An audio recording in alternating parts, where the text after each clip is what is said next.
Oke, baik. Selamat siang teman-teman mahasiswa.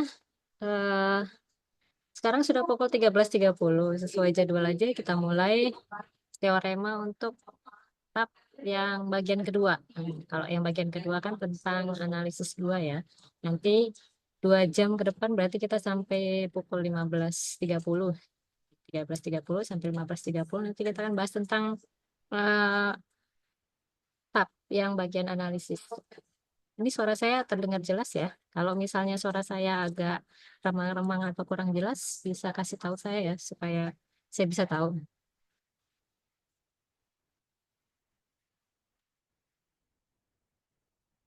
Kalau misalnya teman-teman mic-nya bermasalah, boleh bilangnya lewat chat juga boleh. Nanti kelihatan kok dari sini. Suara saya cukup jelas ya. Jelas, Bu. Oke, baik. Kalau gitu kita mulai saja. Saya mau share, bentar ya, share screen-nya.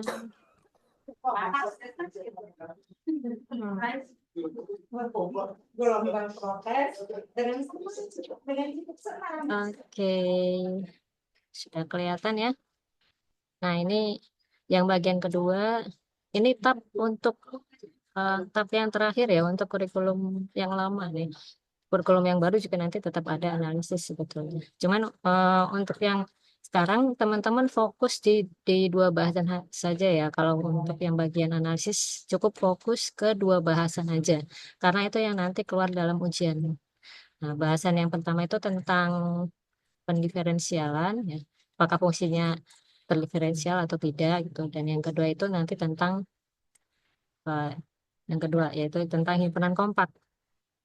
Yang dipelajari dua ini saja, yang lainnya tidak perlu dipelajari karena nanti di UAS nanti hanya akan menanyakan dua hal ini untuk bagian analisisnya.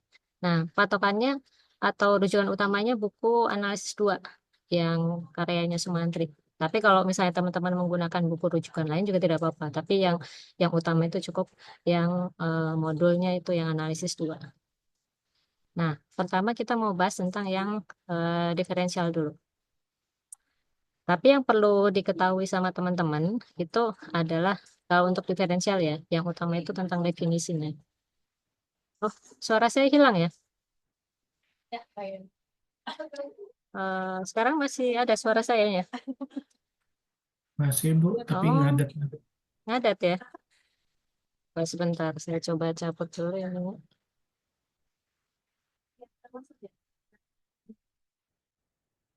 Kalau sekarang sudah jelas. Sudah, Bu. Oke, kalau sudah jelas, kita lanjutkan ya. Oke. Yang pertama itu materinya tentang, oh kebalik saya ininya, M-nya.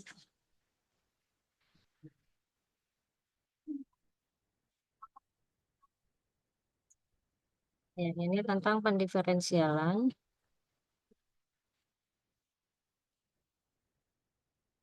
Pendiferensialan itu yang utama itu kita harus tahu definisinya. Jadi bedakan definisi turunan dengan definisi kekontinuan. Karena saya lihat sekilas di teman-teman yang sudah ada di Tuton ya, ada yang menuliskannya begini, limit dari f aksen X. Nah, bukan gini ya, karena kan f aksennya sendiri sudah mengandung limit, sedangkan f aksennya sendiri sudah menyatakan limit gitu. Kalau di turunan, suatu fungsi itu dikatakan punya turunan atau terdiferensialkan di suatu titik ya. Anggap titiknya itu namanya C. Nah, C-nya itu ada di dalam interval A, B. Jika apa? Jika limit dari X menuju C-nya, nah jadi di sini tuh adalah titik dia di mana punya turunannya tuh di C gitu. Ditulisnya di sini. Jadi di sini tuh nggak selalu ditulisnya X menuju 0. Kalau yang ditanya itu dia punya turunan di 0 atau tidak, maka X-nya menuju 0. Nah ini fx fungsinya dikurangi fc, nilai fungsi di titik C-nya, dibagi X min C. Karena kan namanya diferensial. Diferensial itu kan dari kata different. Different itu apa selisihnya itu dibagi dengan ini. Nah, ini tuh sama dengan F aksen C. Yang ini, definisi dari ini tuh sama dengan F aksen C. Nah, ini kalau nilainya itu ada dan berhingga, maka kita katakan bahwa si fungsi tersebut punya turunan di C. Kalau di titik lain gimana? Ya belum tentu. Belum tentu dia punya turunan di titik lain, tapi di titik C ini ada. Kalau misalnya hasil ini tuh ada dan begini. Nah, notasinya itu kita sering familiarnya itu menggunakan F aksen seperti ini kan. Jadi kalau misalnya ditanya, eh, apakah fungsi F mempunyai turunan di X sama dengan nol? Kalau ditanyanya ada perkataan, gunakan definisi, berarti harus pakai definisi. Tapi kalau misalnya nggak disebutkan harus menggunakan definisi, boleh menggunakan yang lain. Nah, ini kan tadi di definisi itu ada tertulis intervalnya itu interval buka dari A sampai B. Nah, bagaimana nasib turunan yang ada di ujung-ujung intervalnya itu gimana? Yang pas di titik A-nya dan pas di titik B-nya itu gimana? Nah, itu kita cek eh, diferensialnya atau turunannya itu pakai limit kiri dan limit kanan tergantung dari posisi si titiknya itu ada di sebelah kiri atau sebelah kanan. Kan kalau kita lihat grafiknya ini A, ini B, ini kan intervalnya kan, intervalnya di sini. Berarti kalau kita mau ngecek turunannya di titik ini, kita pakai limitnya itu limit kanan karena X-nya di sini dia menuju ke A.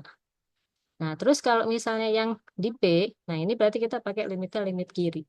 Makanya dia pakainya itu X menuju A plus, ini limit X menuju B min. Ini khusus untuk yang ada di ujung-ujung intervalnya. Itu dari definisi si diferensialnya. Nah, kalau misalnya mau kita gambarkan secara geometri, kenapa bisa bisa ketemu si f aksen C-nya itu kok bisa ketemu pakai limit tuh gimana ceritanya? Kok bisa pakai perperan ini gimana ceritanya? Nah, ini bisa kita gambarkan kalau misalnya pakai grafik. Jadi kita punya fungsinya itu fungsi fx yang warna hitam ini yang melengkung. Terus kita punya titik C. Ini titik C-nya. Titik C-nya di sini. Bisa ganti pakai warna merah aja biar kelihatan. Nah, ini titik C-nya. Kita mau cari tahu eh, apakah si F ini punya turunan di titik C atau tidak itu. Makanya kita hampiri titiknya itu dari kanan ini. Kita hampiri. Didekati sebesar apa? Sebesar H. Nah, H-nya ini dia semakin lama kita buat semakin kecil sampai menuju nol gitu. Makanya ada yang menuliskan si F aksen C-nya itu sebagai limit X menuju H. Di sininya fx min plusnya sama ya, fx plus h dikurangi fh gitu. Nanti ininya bawahnya tuh h. Ya karena asal mulanya tuh dari sini, asal mulanya. Nah, kalau kita buat makin lama makin makin oh sorry, ini harusnya eh, c plus h, ini c ya. Nah, ini makin lama kita buat hanya itu semakin dekat dengan si c-nya ini. Berapa perbedaannya ini? Perbedaannya itu kan dari sini. Perbedaannya itu FC plus H dikurangi FC. Makanya muncul notasi seperti ini. Terus per, karena ini kan difference kan, per bawahnya itu H. Nah, H-nya ini siapa? H-nya sendiri itu kan jarak antara, ini anggaplah X. Jarak antara si X dengan C-nya. Kenapa harus ada limit? Karena kita membuat si H-nya ini semakin menuju ke nol atau dengan kata lain si C-nya kita buat semakin dekat dengan si X-nya semakin dekat dengan C. Nah, itu asal mula kenapa bisa ada notasi seperti ini dan ada notasi seperti ini itu dari situ ceritanya. Nah, itu hanya intermezzo aja supaya teman-teman ingat definisinya nggak by hafalan aja tapi memang by pemahaman. Nah, selanjutnya. Nah, ini saya sedikit berikan catatan di sini. Saya berikan catatan sedikit tentang pendiferensialan itu bahwa bedakan penggunaan limit pada definisi derivatif atau diferensial dengan limit pada kekontinuan. Karena beberapa mahasiswa ada yang menuliskannya seperti ini. Padahal ini itu definisi dari kekontinuan, bukan definisi dari turunan. Jangan lupa turunan itu kan bisa kita katakan bahasa lain itu diferensial itu ada kata difference tadi. Makanya ini harus dikurangi. Fx dikurangi Fc per X min C. Jadi inilah definisi dari turunan. Nah, kita tidak perlu mencari kekontinuan dari turunan itu sendiri. Kalau kita hanya ingin mengecek atau memeriksa apakah fungsi itu mempunyai turunan di suatu titik atau tidak. Jadi tidak perlu lagi teman-teman cari limit F aksen C-nya ini. Tidak perlu. X menuju C. Tidak perlu mencari ini. Kenapa tidak perlu? Karena kan jelas-jelas si F aksen C-nya itu ada. Berarti kan sudah terbukti bahwa si fungsi F-nya itu terturunkan. Jadi tidak perlu lagi nyari kekontinuan dari turunan fungsi. Ini bacanya itu adalah kekontinuan dari turunan fungsi, bukan definisi dari turunannya, bukan ya. Limit F aksen C itu bukan. Ada yang menuliskan seperti ini, terus tiba-tiba limit yang depannya hilang. Beberapa ada yang menuliskannya seperti ini. F aksen C, kemudian tiba-tiba di sini jadi limit X mendekati C, eh, Fx min F C per X min C. Nah, notasi seperti ini yang harus dihindari. Ininya kan harusnya tidak ada. Cukup ini sama dengan ini saja. Nah, ini hanya penegasan aja ya, karena beberapa saya lihat ada yang menuliskannya seperti itu. Nah, terus yang selanjutnya. Oh ya, ini karena waktunya itu 2 jam, jadi mudah-mudahan kita bisa bagi menjadi 2 part ya. Part pertama itu kita bahas diferensial. Nanti part selanjutnya 1 jam berikutnya itu nanti kita bahas tentang himpunan kompaknya. Di penyesuaian waktunya nanti kita lihat. Nah, yang selanjutnya, gimana cara memeriksanya? Kan tadi definisinya sudah, gambaran geometrisnya sudah. Gimana cara eh, memeriksanya? Jadi kalau teman-teman ada yang mau ditanyakan, boleh instruksi di tengah-tengah penjelasan saya ya. Misalnya, diketahui fungsinya itu fx sama dengan x kuadrat. Terus diketahui juga bahwa c-nya itu sama dengan 1. C-nya ini boleh nggak sih diganti huruf lain? Boleh. Misalnya mau huruf lain, huruf A, huruf B itu boleh. Yang penting konsisten. Nah, periksalah apakah F punya turunan di 1. Nah, periksalah apakah F punya turunan di 1. Berarti dalam hal ini kan berarti X-nya sama dengan C sama dengan 1 ya. Berarti ini kita mau cari tahu turunannya di X sama dengan 1. Nah, kita langsung bisa gunakan definisi aja. Definisinya kan bunyinya seperti ini. F aksen 1, karena kita mau mencari turunan F di 1. Sama dengan limit X-nya mendekati 1, Fx-nya, kemudian dikurangi nilainya di 1 berapa, per X min 1. Nah, ini tinggal kita masukin aja sesuai sama hitungan di sini ya, karena sudah dituliskan. Berarti sama dengan limit X mendekati 1, Fx-nya tadi si X kuadrat. Ini kan Fx-nya ya. Fx-nya sama dengan X kuadrat. X kuadrat. Dikurangi F1, berarti X-nya sama dengan 1. Jadi kalau kita masukin F1 sama dengan 1 kuadrat. Ya sama dengan 1 juga. Dikurangi 1 per X min 1. Yang bisa kita faktorkan, faktorkan. Ini limitnya tetap ada ya, karena kita belum ambil limitnya. Atas kita faktorkan X min 1, X plus 1 per X min 1. Kita lanjutin sebelah sini. Ini limitnya masih kita tetap tulis. Kalau kita belum menghitung limitnya, berarti limitnya tetap ditulis. Ini saling menghilangkan. Yang ini saling menghilangkan. Kenapa bisa? Karena ini X-nya menuju 1. Jadi X-nya tidak sama dengan 1. Makanya boleh dalam tanda kutip ya, boleh dicoret. Karena X-nya kan tidak sama dengan 1.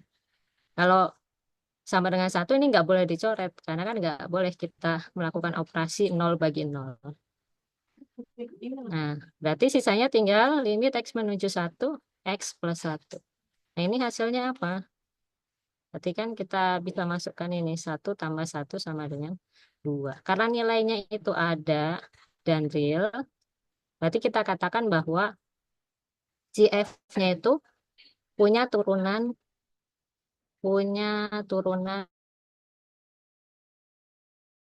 di X sama dengan 1. Kalau nilai turunannya, ya, barulah kita jawab F aksen satunya sama dengan 2. Nah, itu kalau disuruh memeriksa apakah suatu fungsi itu punya turunan di suatu titik, gitu ceritanya. Nah, kalau contoh yang kedua, misalkan diberikan fungsinya sama, fx-nya sama dengan x kuadrat. Tunjukkan apakah f terdiferensialkan di anggota R. Nah, berarti kan ini x-nya sama dengan c. Tapi kita nggak tahu c-nya itu berapa. Ya udah kita tulis aja x sama dengan c. Bagaimana cara menunjukkannya? Kita bisa gunakan definisi. Kalau bisa dalam menjawab itu dikasih pengantar ya, enggak serta-merta langsung dituliskan F aksen C sama dengan gitu. Kita bisa sebut misalnya gini, berdasarkan definisi turunan gitu misalnya. Anggap aja tulisan saya bagus ya. Berdasarkan definisi turunan, F aksen C itu sama dengan limit X mendekati C, karena yang ditanya itu turunannya di X sama dengan C. Fx min Fc per X min C. Nah, ini sama dengan limit X mendekati C. Fx-nya apa? Fx-nya kan di sini X kuadrat ya, dikurangi. Fc-nya berarti X-nya diganti pakai C. Jadi C kuadrat per X min C. Kalau kita bisa faktorkan, kita faktorkan. Limit X mendekati C, X min C dikali X plus C per X min C. Nah, ini bisa saling menghabiskan. Berarti tinggal limit X mendekati C, X plus C per, oh sudah habis ya, X plus C aja. Nah, berarti ini sama dengan C ditambah C atau 2C. Nah, sampai sini nih teman-teman belum selesai. Karena kan yang ditanya tunjukkan bahwa F terdiferensialkan di X sama dengan C. Ini kan teman-teman baru menunjukkan bahwa nilai si F aksen C-nya sama dengan 2C. Kasih kesimpulan di bawahnya. Jadi, F terdiferensialkan, terdiferensialkan di X sama dengan C. Gitu. Jadi, biasakan kalau menuliskan bukti ataupun apa menjawab soal yang disuruh menunjukkan itu ini ya, tapi sistematis gitu. Jadi ada pengantar awalnya itu kenapa tiba-tiba menuliskan seperti ini dan terakhir itu ada kesimpulannya. Kesimpulannya apa nih? Apakah terbukti atau tidak gitu. Itu itu untuk contoh yang nomor 2. Ini contohnya masih gampang soalnya ya. Nah, terus nah bagaimana kalau ditanyanya seperti ini? Tidak diberikan X-nya, cuman hanya ditanya tunjukkan bahwa F terdiferensialkan pada R. Nah, ini sebetulnya hampir sama dengan yang nomor contoh nomor 2 tadi. Fungsinya kan masih sama ya. Nanti paling beda-beda ganti-ganti fungsi aja sebetulnya. Berarti kalau dia ditanya terdiferensialkan di pada R, nah kita ambil sebarang titik di R. Ambil sebarang C anggota R. Nah, gitu. Harus ada kata-kata ini. Ambil sebarang C anggota R. Artinya si C ini mewakili titik yang ada di R. Karena ngambilnya sebarang berarti berlaku untuk seluruh R. Ini untuk kasus-kasus tertentu itu bisa juga dibagi kasus sebetulnya. Tapi untuk kasus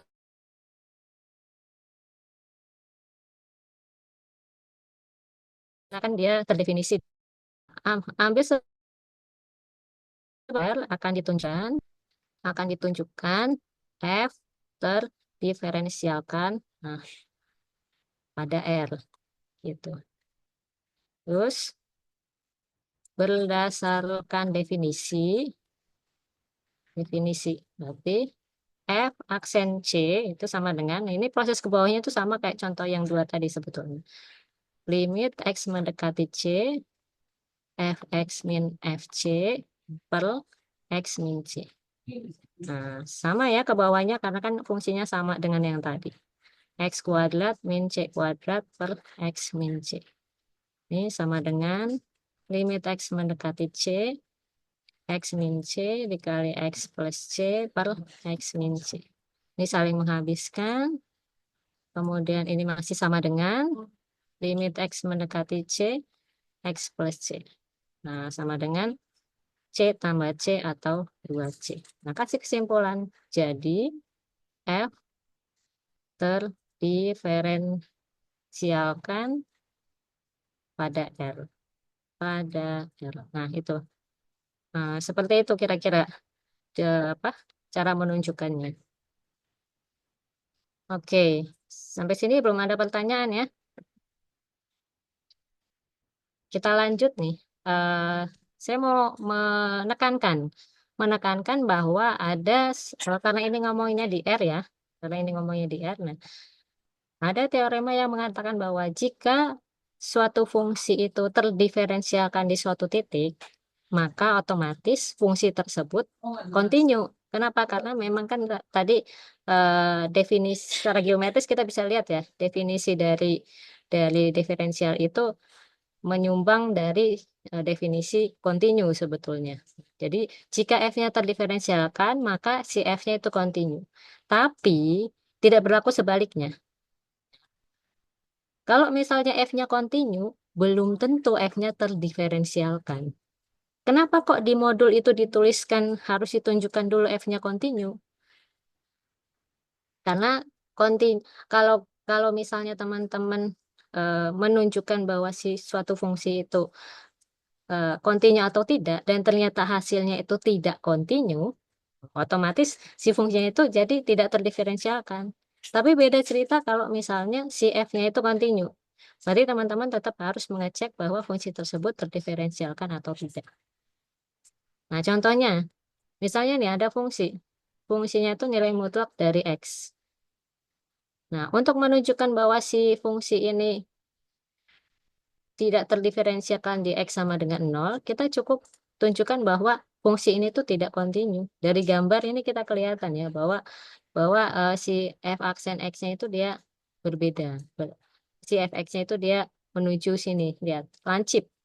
Ciri-cirinya dia tidak terdiferensialkan di titik lancipnya ini nih. Nah, kalau ada gambarnya lancip seperti ini, berarti dia tidak terdiferensial di titik lancipnya ini. Tapi hanya di titik yang di sini aja ya. Di sini yang warna biru dan warna merahnya ini dia tetap terdiferensialkan gitu. Hanya untuk kasus di X sama dengan nolnya saja gitu. Yang lainnya tetap tetap dia punya diferensial. Misalnya kayak kayak fungsi gini. Nah, kalau dia melengkung-melengkung begini berarti dia terdiferensialkan di setiap titik sini. Tapi kalau kita ketemu dia bentuknya zigzag, zigzag. Nah, kita bisa cek bahwa di tempat sininya seperti ini, kalau ini zigzag ya. Nah, ini dia tidak terdiferensialkan. Nah, dia patah, patah, patah. Karena diferensial itu seperti kalau kalau diaproksimasi ya, dia itu memperhalus si fungsi awalnya itu, memperhalus sudah di record lagi. Lanjut ya. Nah, artinya apa? Berarti artinya si kekontinuan fungsi itu sebagai syarat perlu untuk keterdiferensialan suatu fungsi di satu titik. Jadi, kalau fungsi itu kontinu, belum tentu fungsi tersebut terdiferensialkan. Tapi, kalau fungsinya itu tidak kontinu, maka fungsinya otomatis tidak terdiferensialkan. Ini tadi ya, contoh lainnya itu seperti ini. Ini kan fungsi yang, kalau tadi kan fungsinya patah. Kalau yang ini fungsinya tidak nyambung. Tidak nyambung itu maksudnya dia tidak kontinu itu lompat. Fungsi yang lompat. Nah, ini juga tidak punya turunan di titik yang dilompatinya ini. Dia tidak punya turunan di X0 ini. Seperti ini juga sama. Dia tidak punya turunan di titik-titik yang membuat dia tidak kontinu. Seperti ini. Nah, ini ya. Jadi saya harap tidak ada lagi yang bilang bahwa dia ada yang menunjukkan bahwa fungsi fungsi efek kontinu. Karena fungsi efek kontinu, maka F terdiferensialkan. Nah, tidak ada lagi yang bilang seperti itu ya. Terus boleh nggak sih kalau kalau misalnya ditanya suruh menunjukkan bahwa suatu fungsi itu terdiferensialkan, nggak harus menunjukkan bahwa dia kontinu? Boleh. Boleh. Teman-teman boleh langsung menunjukkan keterdiferensialannya dari suatu fungsi tersebut tanpa harus mengecek terlebih dahulu fungsi itu kontinu atau tidak. Oke, kita lanjut. Tadi ini sudah, ini sudah. Nah, ini contoh lagi. Nah, ini contoh yang sebetulnya sih sudah familiar ya. Nah, kalau yang sudah baca modulnya harusnya sudah tahu jawabannya apa gitu. Diberikan diberikan suatu fungsi dari real ke real. Fx-nya sama dengan x sin seper x. Ini untuk x yang tidak sama dengan 0 dan 0 jika x-nya sama dengan 0. Nah, ini kalau ada fungsi seperti ini yang pendefinisiannya ada dua seperti ini tanda-tanda harus dibagi kasus. dibagi kasus. Jadi kita lihatnya per kasus. Kasus untuk X-nya yang tidak sama dengan nol, kemudian lanjut kasus kedua untuk yang X-nya sama dengan nol, atau sebaliknya gitu. Karena kan nilai fungsinya, karena definisinya tadi kan fx min f nol ya. Nah, bukan fx min fc. Nah, c-nya itu kan ada dua. Ada yang nilainya untuk x-nya sama dengan nol dan ada yang untuk tidak sama dengan nol. Nah, dia bilang tentukanlah f aksen x-nya untuk x anggota L. Tentukan ini berarti f aksen x-nya itu bisa ada, bisa nggak ada ya. Kalau tidak ada ya nanti tulis aja tidak ada, gitu. Jadi misalnya kita membuktikan sesuatu itu tidak harus terbukti. Bisa aja tidak terbukti. Tapi kalau tidak terbukti berarti ada alasannya. Nah, disebutkan alasan itu apa. Gimana langkah penyelesaiannya? Yang pertama, teman-teman boleh boleh mengecek fungsi tersebut continue di R ataupun tidak gitu. Jadi ini opsional ya, boleh mengeceknya continue atau tidak. Kalau mau ngecek continue terlebih dahulu, ternyata hasilnya F-nya continue di R, berarti teman-teman harus teruskan ke pengecekan apakah fungsi tersebut terdiferensialkan atau tidak. Gitu. Jadi ada dua langkah. Nah, tapi kalau teman-teman memilih tidak ngecek fungsinya continue atau enggak, tapi langsung mengecek diferensialnya juga boleh. Nah, ini masing-masing punya keuntungan sendiri ya. Keuntungannya yang tadi itu, kalau ternyata pas dicek ternyata fungsinya tidak kontinu, ya kita bisa langsung simpulkan bahwa si F-nya itu tidak punya turunan. Tapi kalau kita ngecek bahwa F-nya itu kontinu, berarti mau nggak mau teman-teman harus lanjut pengecekan untuk yang dia punya turunan atau tidak. Nah, langkah yang kedua, bagi kasus ini jika diperlukan. Artinya kan kita lihat dulu fungsinya. Fungsinya itu memungkinkan harus dibagi kasus atau tidak. Kasus yang tadi yang kayak fungsi fx sama dengan x kuadrat untuk x yang anggota bilangan real, berarti ini tidak perlu dibagi kasus. Ini tidak perlu dibagi kasus.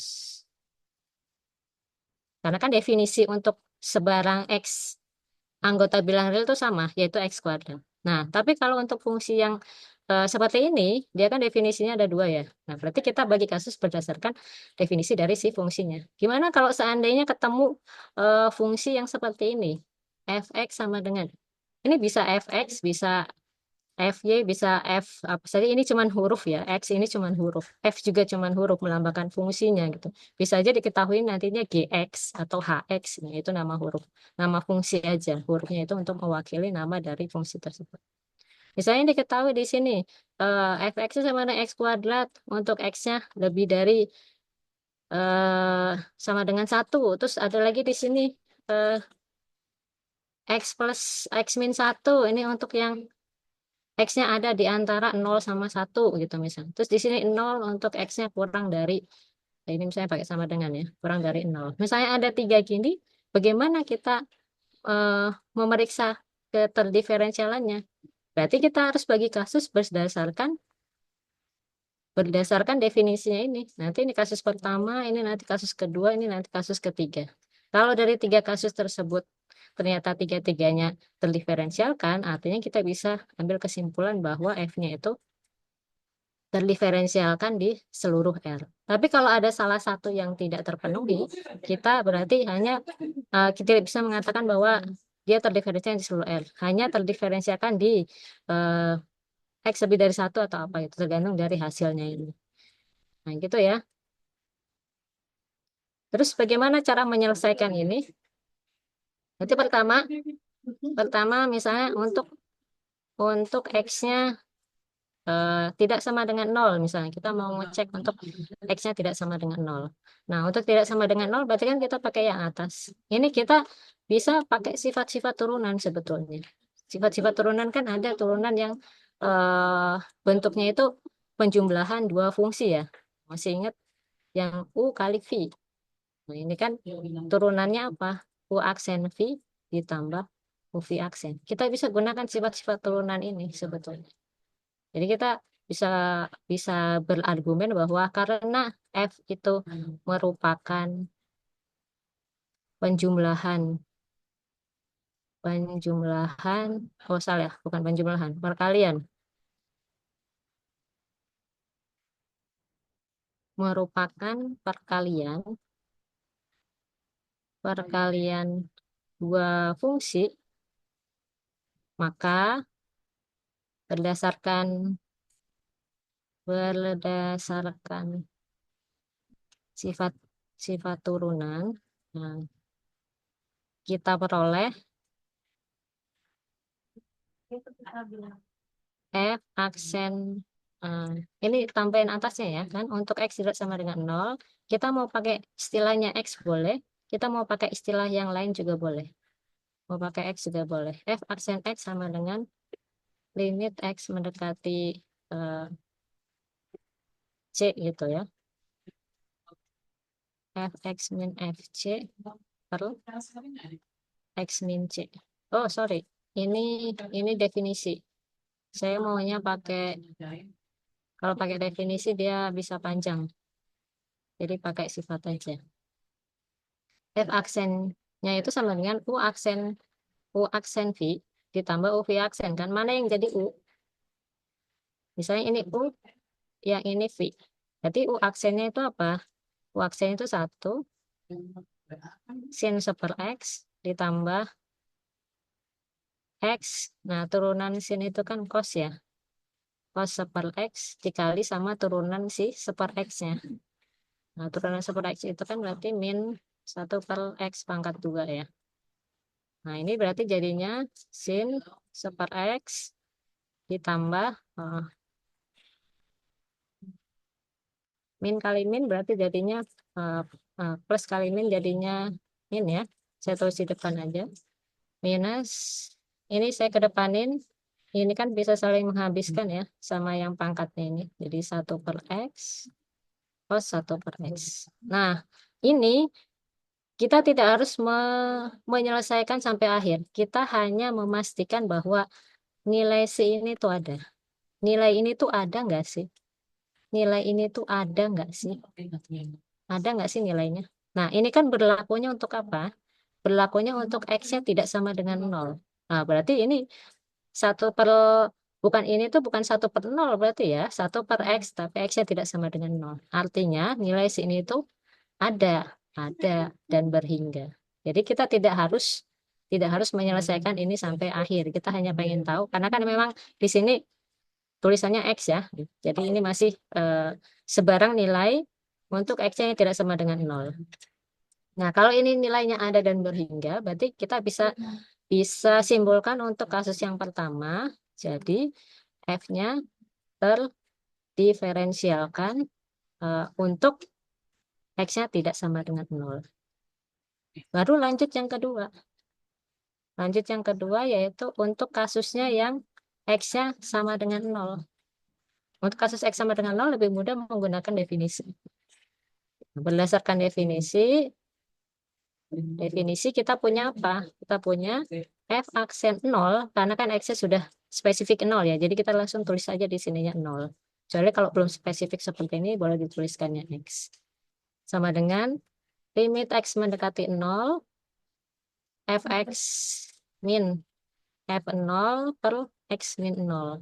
Berarti ini sama dengan limit X mendekati 0, Fx-nya berapa? Fx-nya itu kan X sin 1/X. F0-nya berapa? F0-nya kan ini. F0 kan berarti X sama dengan 0 kan? Berarti F0-nya adalah 0 per X min 0.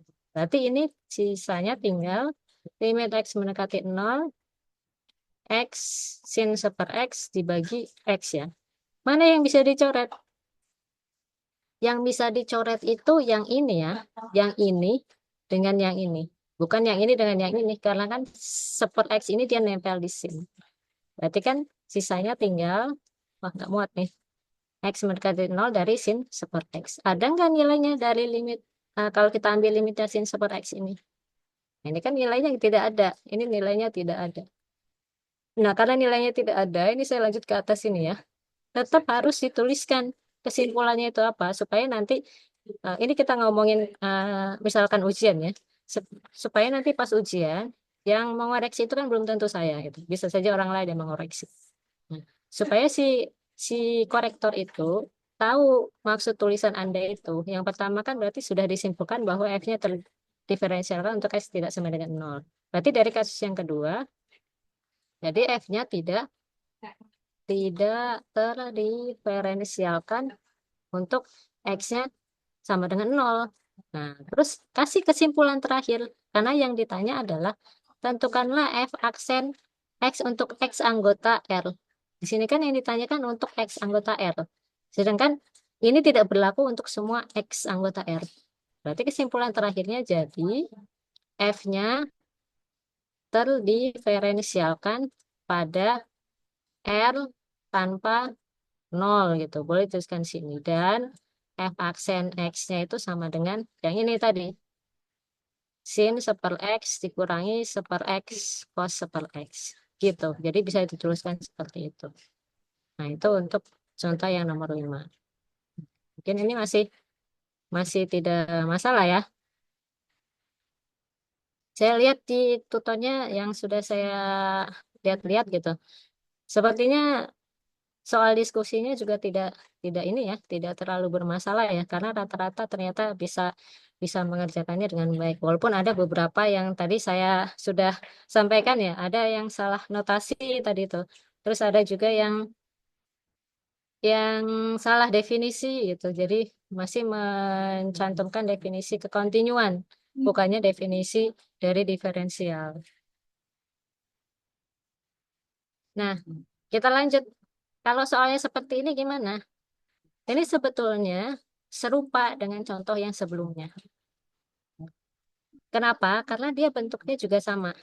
Bentuknya ini adalah eh, ada pendefinisian dua definisi. Berarti nanti kan kita mau bagi bagi kasus, bagi kasus ya, bagi kasus untuk x-nya yang tidak sama dengan nol dan untuk x-nya yang sama dengan nol. Nah, kemudian setelah itu kan kita bisa langsung gunakan sifat-sifat turunan sama definisi. Nanti kita lihat apakah apakah si F aksennya itu ada atau tidak. Nah, contohnya sama kayak tadi. Jadi saya tidak perlu membahasnya di sini. Oke. Nah, sebentar ya, sepertinya ada pengumuman.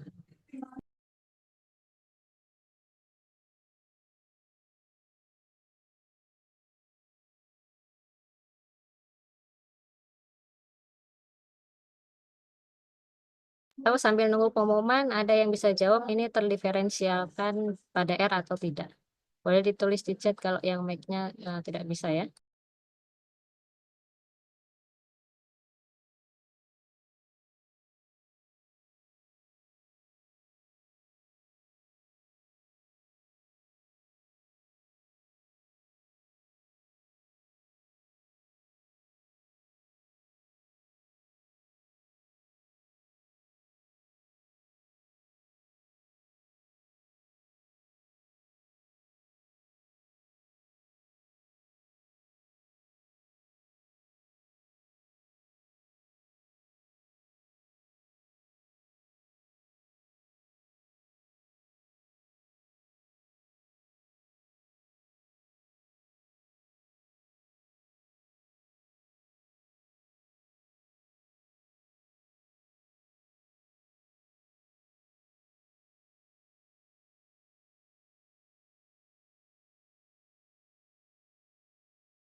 Oke, jadi ada yang tahu nggak ini terdiferensialkan atau nggak di seluruh R untuk yang contoh nomor 6?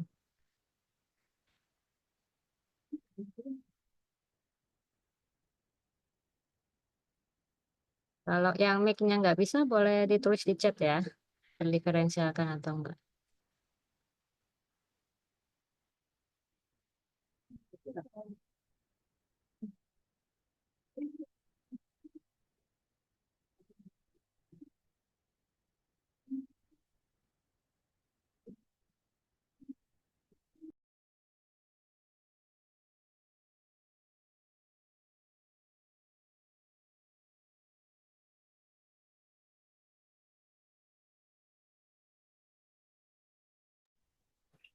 Ibu mohon maaf, saya Diferensial. mau tanya.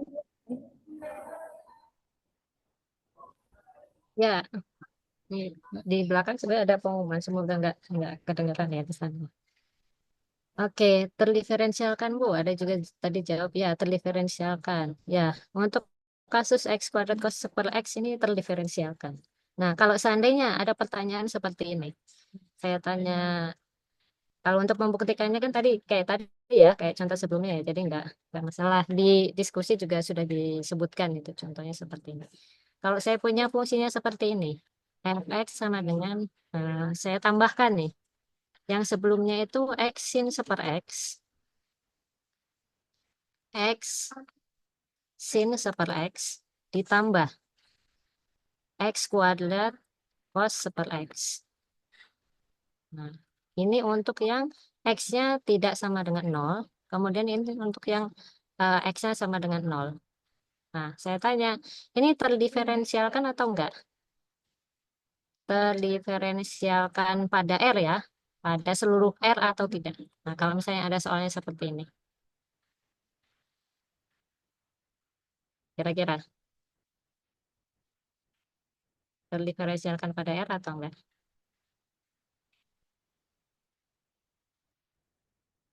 Yang mic-nya bermasalah boleh tulis di chat ya. Boleh tulis di chat. Kira-kira terdiferensialkan nggak fungsi seperti ini gitu.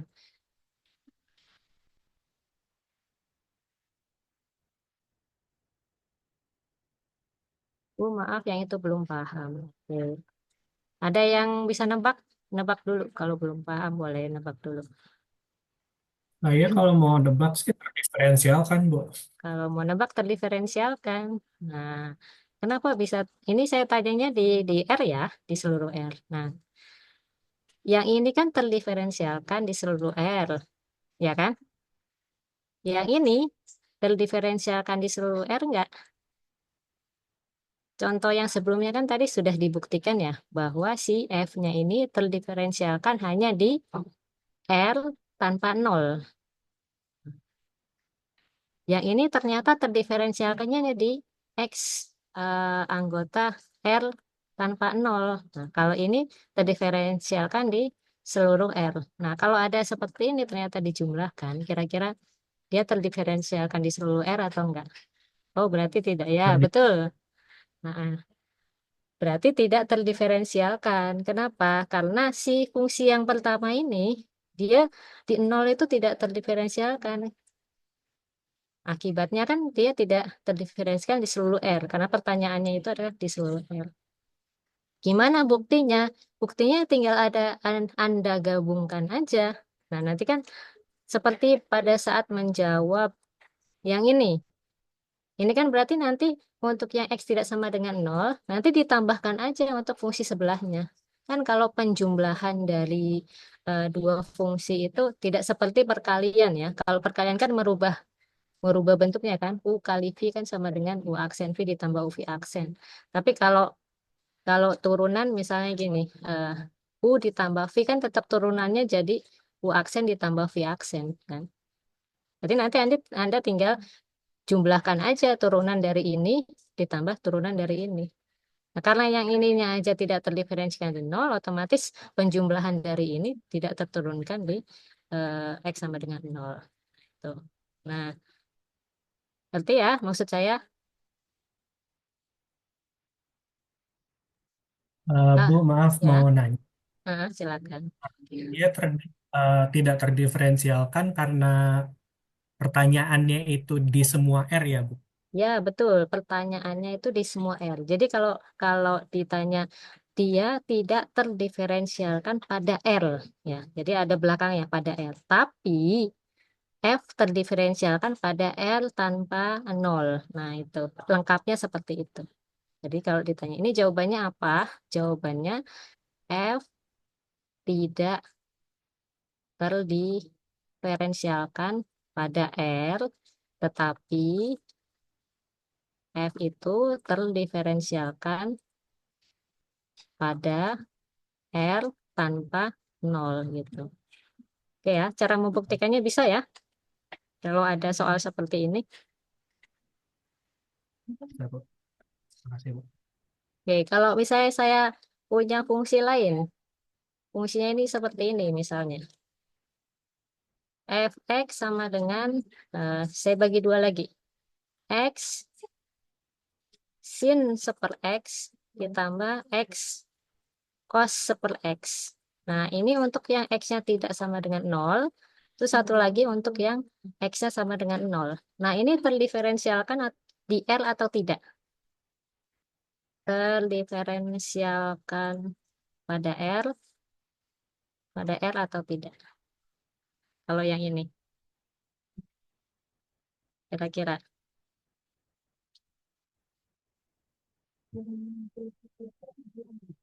Diferensialkannya pada R tanpa nol juga, Bu. Ya, karena kan sebetulnya ini seperti modifikasi dari soal sebelumnya aja kan.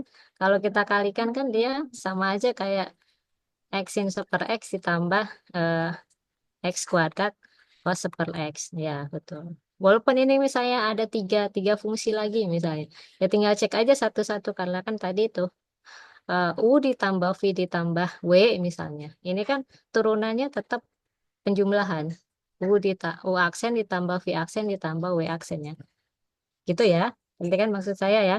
Nah, kemungkinan nanti ujian juga akan seperti itu. Mungkin dia penjumlahan dari dua buah fungsi yang terdiferensialkan atau bisa juga penjumlahan dua fungsi yang satunya terdiferensialkan, satunya enggak gitu. Atau kalau misalnya ada yang bentuknya sedikit modifikasi, tinggal diubah lagi modifikasinya. Nah, kalau misalnya saya tanya gini, ada fungsi lagi nih, saya tanya gini. Kalau feelingnya udah oke, nanti kita ganti ke himpunan kompak. Fx sama dengan X dikali X per eh, per apa ya? Kosek. Kosek seper X. Nah ini terdiferensialkan pada R atau enggak?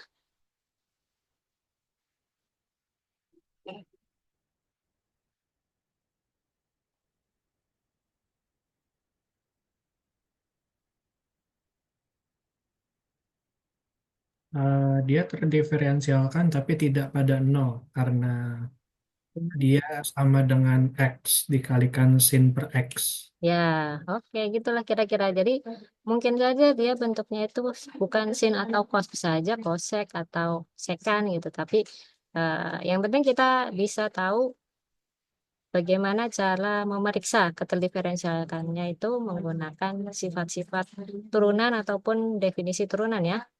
Oke. Nah, sampai sini. Oh, ini sampai sini ada yang ditanyakan lagi atau tidak sebelum saya masuk ke sini? Ini soal kuis ya. Ada juga yang menjawab soal kuis ini, tapi kebanyakan menjawabnya soal diskusi. Ada pertanyaan sebelum kita coba ke kuis ini?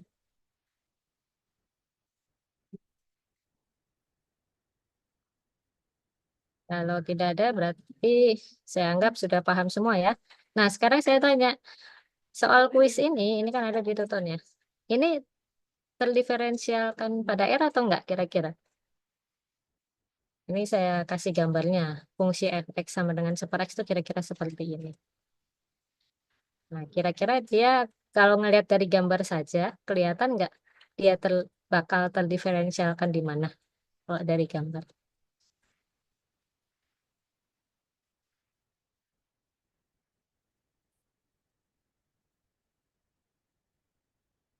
Kelihatan nggak?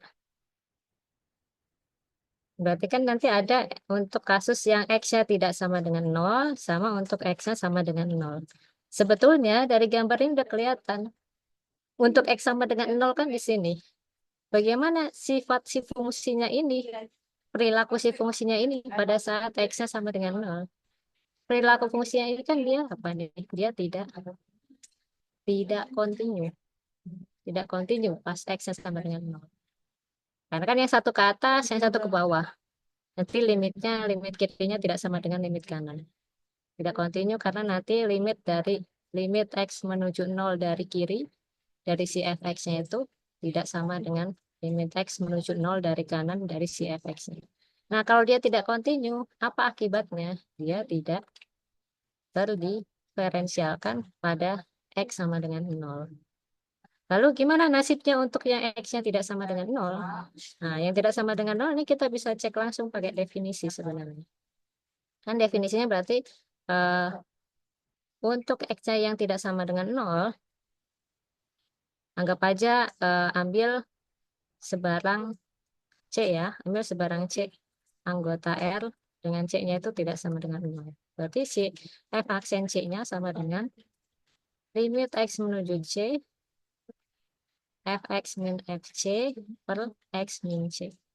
Nah, ini kan berarti sama aja dengan limit X menuju C, Fx-nya itu berarti seper X, Fc-nya seper C, X min C.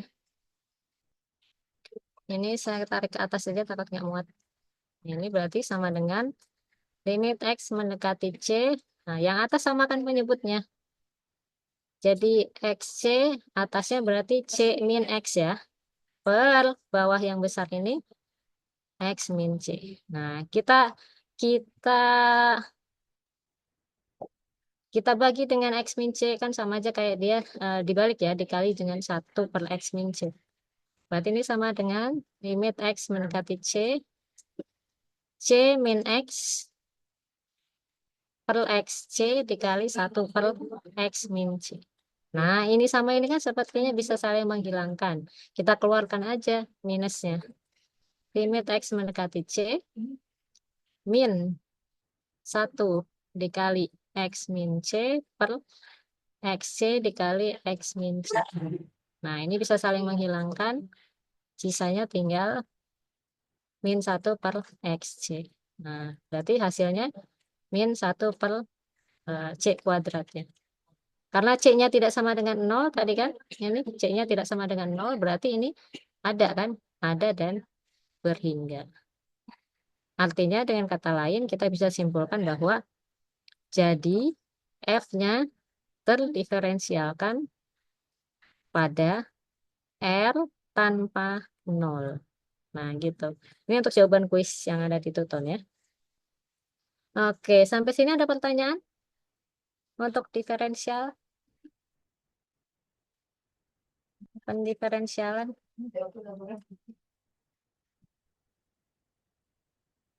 Kalau tidak ada suaranya, saya anggap sudah clear ya. Jadi nanti soalnya hanya menentukan, menentukan eh, fungsi itu terdiferensialkan di mana?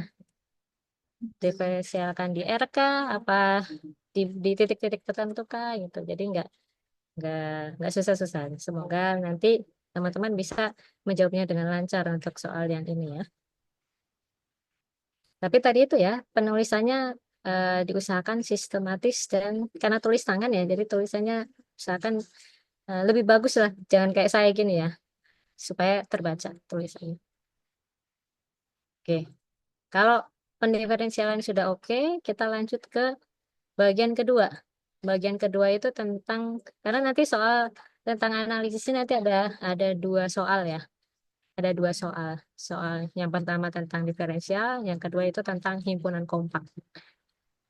Kalau soal untuk mata kuliah pendukung yang lain nanti mengikuti ya sesuai dengan dosennya masing-masing. Nah, oke. Pas ya 14.23 atau 1 jam kurang sedikit. Nah, lanjutnya kita lanjut ke bagian himpunan kompak. Kalau misalnya nggak ada pertanyaan tentang diferensial. Nah, himpunan kompak ya nggak apa-apa. Sambil bekerja tidak apa-apa. Nah, yang penting sambil menyimak gitu. Nanti kalau ada pertanyaan boleh sambil tanya gitu ya. Nanyanya boleh di chat juga boleh. Saya sambil sambil lihat chatnya juga, chat Zoom-nya ya. Kalau ada pertanyaan silahkan diketikkan aja gitu. Kalau tidak memungkinkan untuk buka mic gitu ya. Kalau misalnya mau ngomong langsung juga boleh. Jadi pada saat saya menjelaskan ada yang langsung mau ditanyakan boleh langsung ditanya. Nah, yang kedua itu tentang himpunan kompak. Nah, himpunan kompak ini hubungannya sama topologi sebetulnya ya. Tapi sebelum sebelum bahas himpunan kompak, kita harus tahu dulu ada yang namanya selimut buka atau open cover ya. Selimut buka itu apa sih? Karena nanti definisinya menyangkut selimut buka juga. Nah, misalnya kita punya himpunan namanya himpunannya itu himpunan E. Tentunya kita ngomongnya di ruang metrik ya. Kalau kita nggak disebutkan ruang metriknya apa, berarti anggapnya itu adalah ruang metrik biasa. Berarti bisa digunakan metrik Euclid. Nah, si selimut buka dari himpunan E ini, maksudnya apa? Maksudnya itu adalah keluarga himpunan buka. Keluarga himpunan buka. Keluarga himpunan buka itu apa? Nah, kalau kalau ada himpunan, kalau ada himpunan kayak himpunan A misalnya ya, himpunan A di sini itu 1, 2, 3, 4. Nah, ini 1, 2, 3, 4 itu kan disebutnya anggota himpunan. Nah, kalau himpunan anggotanya itu berupa himpunan, jadi misalnya ini ada G cantik. G cantik ini himpunan, tapi anggota dari himpunannya itu adalah himpunan A, B, C. Nah, si A, B, C-nya itu himpunan. Maka si A, B, C itu disebutnya keluarga himpunan, keluarga himpunan gitu. Itu maksudnya itu karena isinya itu lebih besar daripada himpunan. Isinya itu adalah himpunan-himpunan. Itu maksud dari keluarga himpunan itu maksudnya itu. Jadi keluarga himpunan buka G alfa. Jadi isinya di sini ada G1, ada G2, G3 dan seterusnya gitu. Sebanyak alfanya itu indeksnya itu bisa tak hingga banyaknya gitu dalam dalam suatu ruang metrik X-nya itu. Sedemikian sehingga si E-nya itu subset dari gabungan si himpunan buka itu. Maksudnya apa sih definisi ini tuh? Maksudnya? Maksudnya tuh gini. Misalnya ini anggaplah ini tuh E, tapi di sini namanya X ya. Sehingga ini misalnya aja ini namanya E. Himpunan itu yang hijau ini namanya himpunan E. Nah, himpunan E ini punya selimut. Selimutnya itu siapa? Selimutnya itu adalah himpunan-himpunan buka yang menyelimuti si himpunan E ini. Nah, ini yang warna biru-biru inilah si GA-GA-nya itu yang warna biru ini. Misalnya ini G1, ini G2, ini G3, G4, G5 gitu. Jadi si G1 sampai G5 ini merupakan himpunan-himpunan buka yang menyelimuti E. Kenapa bisa dibilang menyelimuti? Karena semua semua anggota dari himpunan E ini ada di dalam himpunan-himpunan yang warna biru ini. Nah, kalau misalnya ada himpunan seperti ini, misalnya saya punya himpunannya tuh yang warna merah. Saya gambarnya gini aja ya. Ini nama himpunannya himpunan A.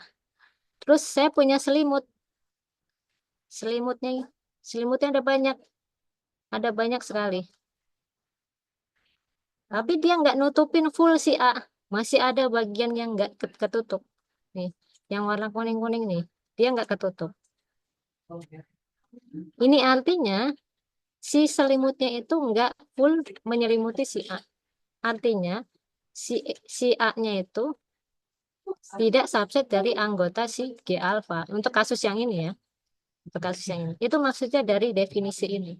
Jadi selimut selimut buka dari himpunan E itu adalah himpunan keluarga buka yang menyebabkan si himpunan E-nya itu diselimuti oleh gabungan dari seluruh himpunan buka tersebut.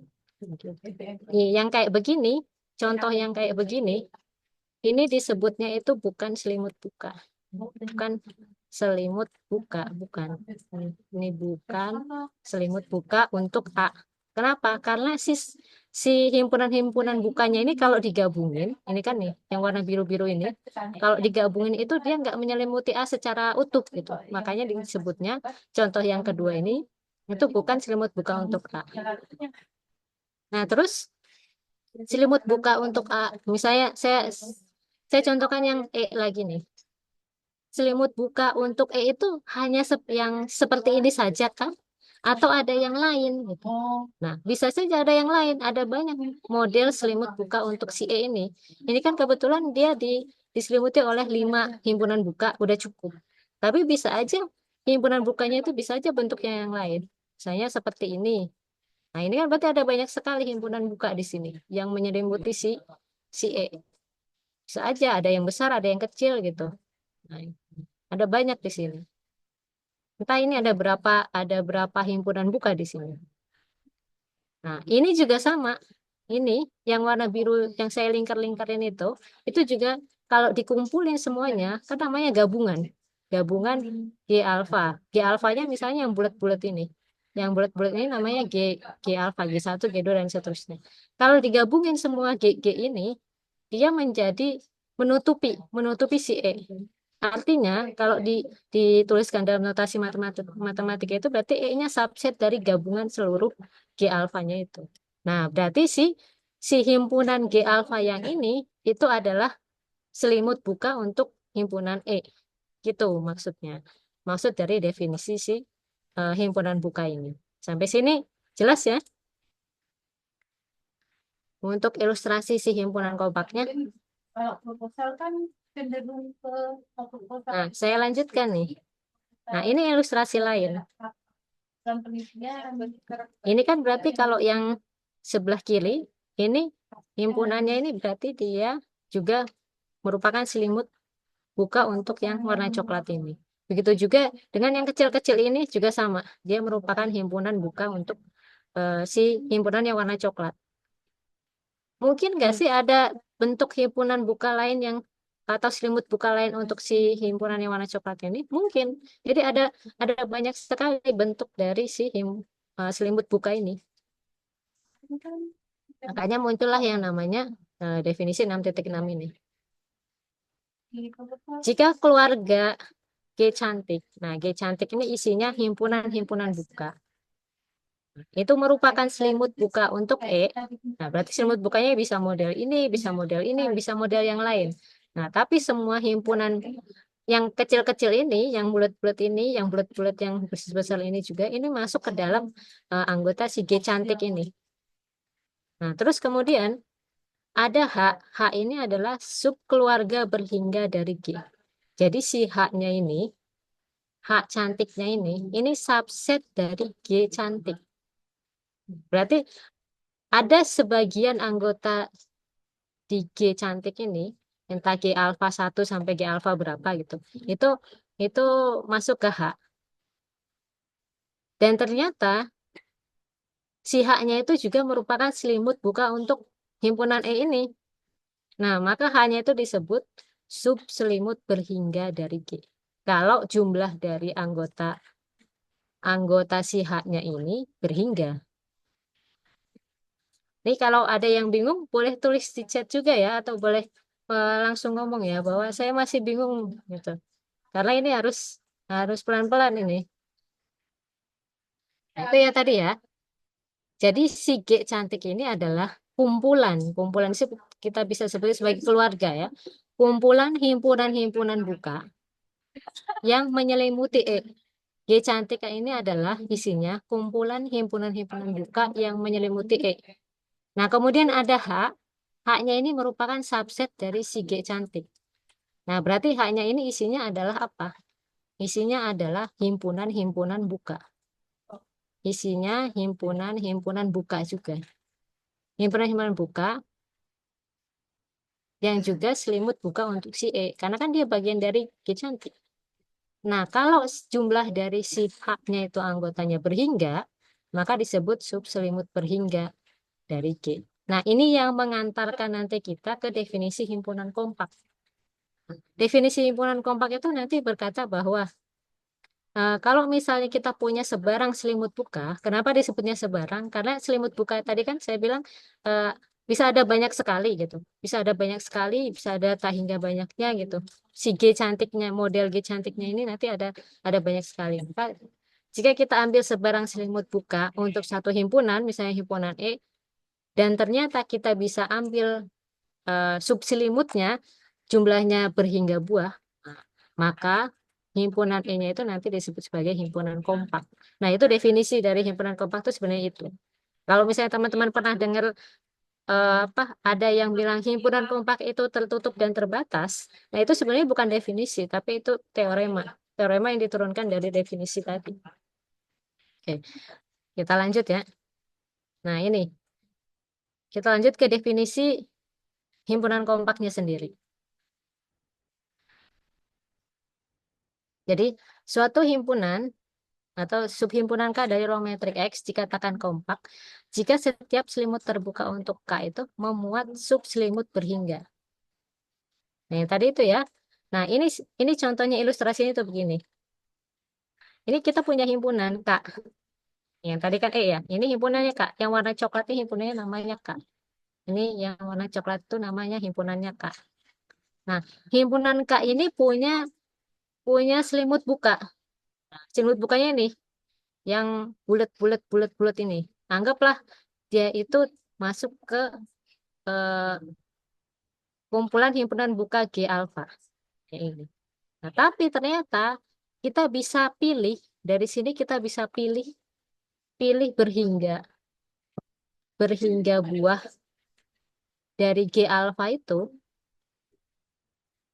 pilih berhingga buah dari G alfa. Misalnya G alfanya itu ada 100 misal ini cuma misal aja ya. Tapi ternyata kita bisa pilih 1 2 3 4 5 himpunan buka aja udah cukup gitu. Kita pilih berhingga buah dari G alfa itu udah cukup untuk menjadi selimut si K ini. Nah, berarti kan si si siapa K-nya itu si K-nya itu bisa kita katakan kompak kalau misalnya terjadi hal seperti itu. Tapi kalau misalnya kita nggak bisa pilih berhingga buah dari himpunan G alfanya itu, berarti si K-nya itu kita bisa bilang bahwa dia itu tidak kompak. Nah, gitu kira-kira ilustrasinya itu seperti ini. Dari ada banyak himpunan buka ini, kita pilih beberapa aja. Beberapanya itu bisa dihitung dengan di enumerasi ya, bisa dihitung berhingga buah gitu. Bisa dihitung ada berhingga buah, maka jadi suatu himpunan dikatakan kompak jika setiap selimut buka untuk himpunan tersebut itu memuat subselimut berhingga. Cara mau ngebuktiinnya gimana? Cluenya itu gini. Cluenya itu berarti pertama ambil sebarang selimut buka untuk tergantung nama himpunannya ya. Di sini himpunannya namanya K. Untuk K. Nah, misal G cantik sama dengan G alfa. Untuk alfanya anggota A. Kenapa harus anggota A? Karena G alfanya itu nggak tahu ada berapa gitu. Bisa tak terhitung jumlahnya gitu. Maka nanti apa langkah yang harus dilanjutkan setelah ambil sebarang selimut buka? Nanti tunjukkan bahwa eh, kita bisa pilih eh, alfanya itu berhingga.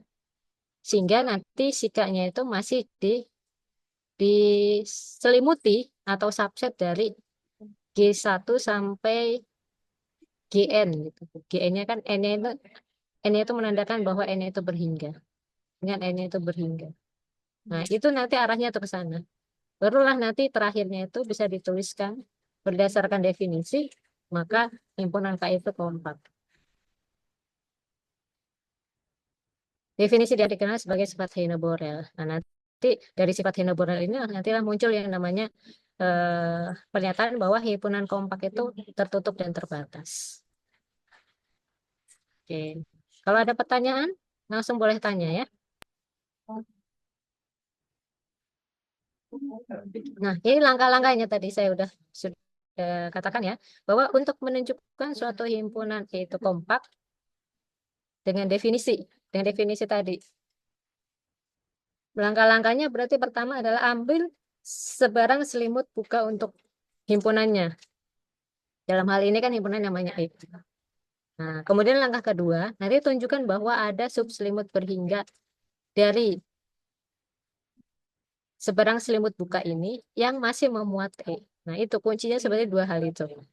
Ambil sebarang selimut buka untuk E, nanti tunjukkan bahwa ada subselimut berhingga dari himpunan buka tersebut yang masih memuat E.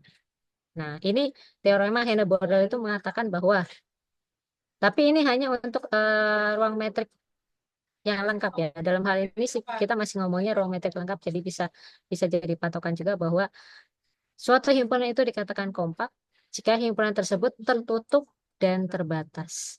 Ini ada kata dan ya. Berarti dua-duanya itu harus dipenuhi. Jadi teman-teman selain menggunakan definisi, bisa juga membuktikan kekompakan dari suatu himpunan itu menggunakan teorema Henneberg.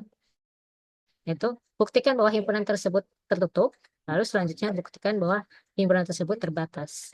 Sebaliknya, kalau misalnya teman-teman pengen menunjukkan bahwa himpunan tersebut tidak kompak, berarti cukup tunjukkan bahwa tidak memenuhi salah satu dari ini. Entah itu dia tidak tertutup ataupun tidak terbatas. Terbatas ini maksudnya tahu ya, terbatas ini kan terbatas sama terhingga itu beda ya. Kalau misalnya saya punya interval 0, 1, ini kan terbatas. Terbatas. Tapi jumlah anggotanya itu bisa tak hingga. Ini terbatas. Ini terbatas. Tapi kalau ditanya ada berapa jumlah anggota di interval ini bisa tak terhingga.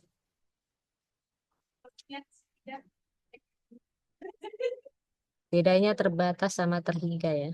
Nah, kalau misalnya seperti ini, 0 tak hingga. Nah, ini berarti tidak terbatas ini. Tidak terbatas. Nah, interval seperti ini berarti tidak terbatas. Itu juga dengan tertutupnya ya. Nanti bisa apa? Ditunjukkannya salah satu. Terus kita lanjut ya. Nah, ini contohnya. Contoh yang pertama. Diberikan himpunan A. Himpunannya itu adalah 1/n dengan N-nya itu anggota himpunan asli. Digabung sama 0. Jadi himpunan A-nya itu ini ya. Himpunan A-nya itu gabungan dari dua buah himpunan. Jadi bukan himpunan A-nya itu yang 1/n, kemudian A-nya digabung dengan 0, bukan. Nah, berarti himpunan A-nya itu gabungan dari dua buah himpunan. Karena kadang-kadang saya tuliskan begini, ada juga yang menjawabnya, dia malah mengira bahwa A-nya itu 1/n, kemudian nanti A digabung 0 gitu. Padahal itu kurang tepat ya. Oke, lanjut ya. Terus apakah himpunan A-nya itu kompak atau tidak? Ini pertanyaannya. Apakah himpunan A-nya kompak atau tidak? Buktikan jawaban Anda. Nah, kalau ditanya himpunan kompak atau tidak, itu ada dua kemungkinan kan? A-nya itu kompak atau A-nya itu tidak kompak. Jadi tidak selalu apa yang ditanyakan itu mentang-mentang ditanyanya A kompak, maka dia akan kompak jawaban akhirnya. Ini kebetulan aja A-nya kompak. Nah, kalau saya ditanya cuma himpunan 1/n-nya saja gitu, berarti kan dia tidak kompak. Tapi karena ini digabung 0, makanya dia kompak. Nah, itu. Jadi tadi itu ya, berarti eh, kalau ditanya apakah himpunan A kompak, nah itu jawabannya bisa kompak, bisa juga tidak. Kemudian dibuktikan jawabannya. Nah, tadi kalau kita ingin menjawabnya berdasarkan definisi, berarti langkah pertama tadi apa? Langkah pertama itu adalah kita ambil sebarang selimut buka untuk A, karena nama himpunnya di sini A ya. Ini langkah pertama, kita ambil sebarang selimut buka untuk A. Sebut saja namanya G, dan G-nya itu isinya itu kumpulan dari himpunan buka G alfa. Ini himpunan buka ya. Himpunan buka. Jadi G alfanya itu himpunan buka. G alfanya ada merupakan anggota dari si G. Ini namanya boleh diganti. Mau H atau apa, ini kan hanya notasi himpunan aja. Nah, maka karena dia selimut buka untuk A, nah ini ya, clue-nya tuh di sini. Karena dia itu selimut buka untuk A, maka dia memenuhi ini. Karena dia selimut buka untuk A, maka si A itu subset dari gabungan G alfa. A-nya ini termuat. A-nya ini termuat di gabungan dari G alfanya itu. A-nya ini termuat dalam G alfanya. Kenapa saya ditulis seperti ini? Karena G alfanya ini selimut buka untuk A. Nah, itu ya. Nah, terus kita bagi kasus. Pertama, untuk yang X-nya sama dengan atau untuk yang titik 0 dulu. Untuk yang 0 dulu. Nah, 0 ini kan anggota A. Berarti kan ada alfa 0 anggota himpunan indeks ya. Sehingga 0-nya itu anggota dari G alfa 0. Maksudnya gini, Kan A-nya itu himpunan 1/n digabung dengan 0. Nah, kita mau tinjau dari si nolnya dulu. 0 ini kan satu satu angka doang 0. Ya udah kita pilih aja G 1G di sini yang menyelimuti si nolnya ini. Pilih aja 1G yang menyelimuti si nolnya. Itu kan pilih aja ini kita kasih nama G alfa 0 gitu. Nah, 1G aja kan sudah cukup untuk menyelimuti si 0 ini. Sudah selesai kan untuk yang 0. Nah, sekarang kita lanjut untuk yang 1/n-nya. Tapi kalau kita perhatikan, A itu kan himpunannya begini. A itu kan himpunannya begini kan. Hmm, ya A itu kan himpunannya gini. Ini satu. Kalau kita bikin dalam bentuk interval ya, A itu himpunannya kan gini kan. Ya kasih warna ungu aja. Ini 1/n kan kalau n-nya 1 dia 1, kalau n-nya 2 dia setengah gitu kan. N-nya 3 dia sepertiga dan seterusnya. Ini kan anggota dari A itu kan berarti dari sini dari 0 sampai 1 ya kan. Ini anggota dari si A. Nah, tapi di dalam G alfa 0 ini kalau kalian perhatikan di dalam G alfa 0 ini ada angkanya kan. Yang ini yang warna hijau ini. Ini ada angkanya. Ini kan 1/n sebetulnya. 1/n tapi untuk yang n-nya itu besar. Entah 1/1000, 1/100 kan makin lama dia makin kecil kan. Berarti ada dong yang ke bawah dari himpunan 1/n ini di G alfa 0 yang udah masuk ke selimut si G alfa 0 ini sudah ada. Dari mana kita pastikan bahwa di sini tuh ada anggotanya si 1/n. Nah, kita punya yang namanya sifat Archimedean. Sifat Archimedean itu menyatakan bahwa untuk setiap bilangan real selalu kita bisa temukan bilangan asli yang lebih besar daripada bilangan real itu sendiri. Gitu maksudnya. Jadi kita bisa bilang bahwa 1/n itu selalu lebih kecil daripada satu bilangan asli tertentu. Nah, ini kan tulisannya kita bisa balik jadi 1/n kurang dari R. Apa hubungannya ini dengan himpunan G alfa 0 ini? Nah, hubungannya itu adalah jangan lupa bahwa G alfa 0 ini adalah himpunan buka. Kalau himpunan buka, berarti kita punya R, punya jari-jari. Kan? Di himpunan buka ini punya jari-jari, ada R-nya di sini. Nah, R-nya itu, R-nya itu yang seperti apa? Yang nanti akan termuat si 1/n-nya ini. Anggaplah namanya itu, intervalnya itu 0 sampai R kan? 0 sampai R. Ini 0 sampai R ini masih ada isinya gitu selain daripada 0 doang. Nah, ini berarti si interval 0 sampai R ini subset dari persekitaran R di 0, ya kan? Nah, persekitaran R di 0-nya ini ternyata masih ada di dalam himpunan buka G alfa 0 yang ini. Nah, ini pas sama sifat Archimedean. Berarti si 1/n, nah ini di sini. Berarti si 1/n yang n-nya itu lebih besar daripada n besar ini, dia masuk ke dalam G alfa 0 ini. Makanya di sini ditulis 0 digabung sama 1/n ini harusnya n biasa ya, n besar. Jadi n besar yang ini dengan n besar yang ini itu sama, angka yang sama. Nah, 0 sama 1/n yang n-nya itu lebih besar daripada n besar itu ada di dalam G alfa 0 ini, ada di dalam sini. Nah, ada di dalam sini berarti artinya kan himpunan ini subset dari, bukan anggota ya, subset dari G alfa 0. Berarti kita sudah dapat satu himpunan buka yang menyelimuti 0 dan 1/n untuk n yang besarnya. Nah, masalah kita sekarang di mana? Masalah kita sekarang adalah untuk yang belum masuk 3 alfa 0, yang nasibnya di yang hijau yang besar ini. Nah, nasib-nasib yang di luar G alfa 0 ini gimana? Nah, nasibnya yang di sini nih, yang warna hijau besar ini. Dari mulai 1/n besar dan seterusnya ini. Atau 1/n besarnya kan udah masuk, berarti mulai dari yang 1/n-1. 1/n besar min 1. Ini nasibnya gimana? Nah, ini kan jumlahnya berhingga. Cuman ada sejumlah n-1 buah himpunan. Ya udah kita ambil aja himpunan bukanya itu satu-satu. Untuk yang eh, satu untuk yang satu per satu itu kita ambil G1 gitu atau G alfa 1, terus kemudian untuk yang 1/2 kita ambil G alfa 2 dan seterusnya sampai dengan G alfa n-1. Nah, ini kan ada berapa? Ada sejumlah atau berhingga buah. Berarti kalau kita tuliskan berarti eh, untuk setiap AK dengan 1/n itu anggota dari G alfa itu kita bisa tulis seperti ini.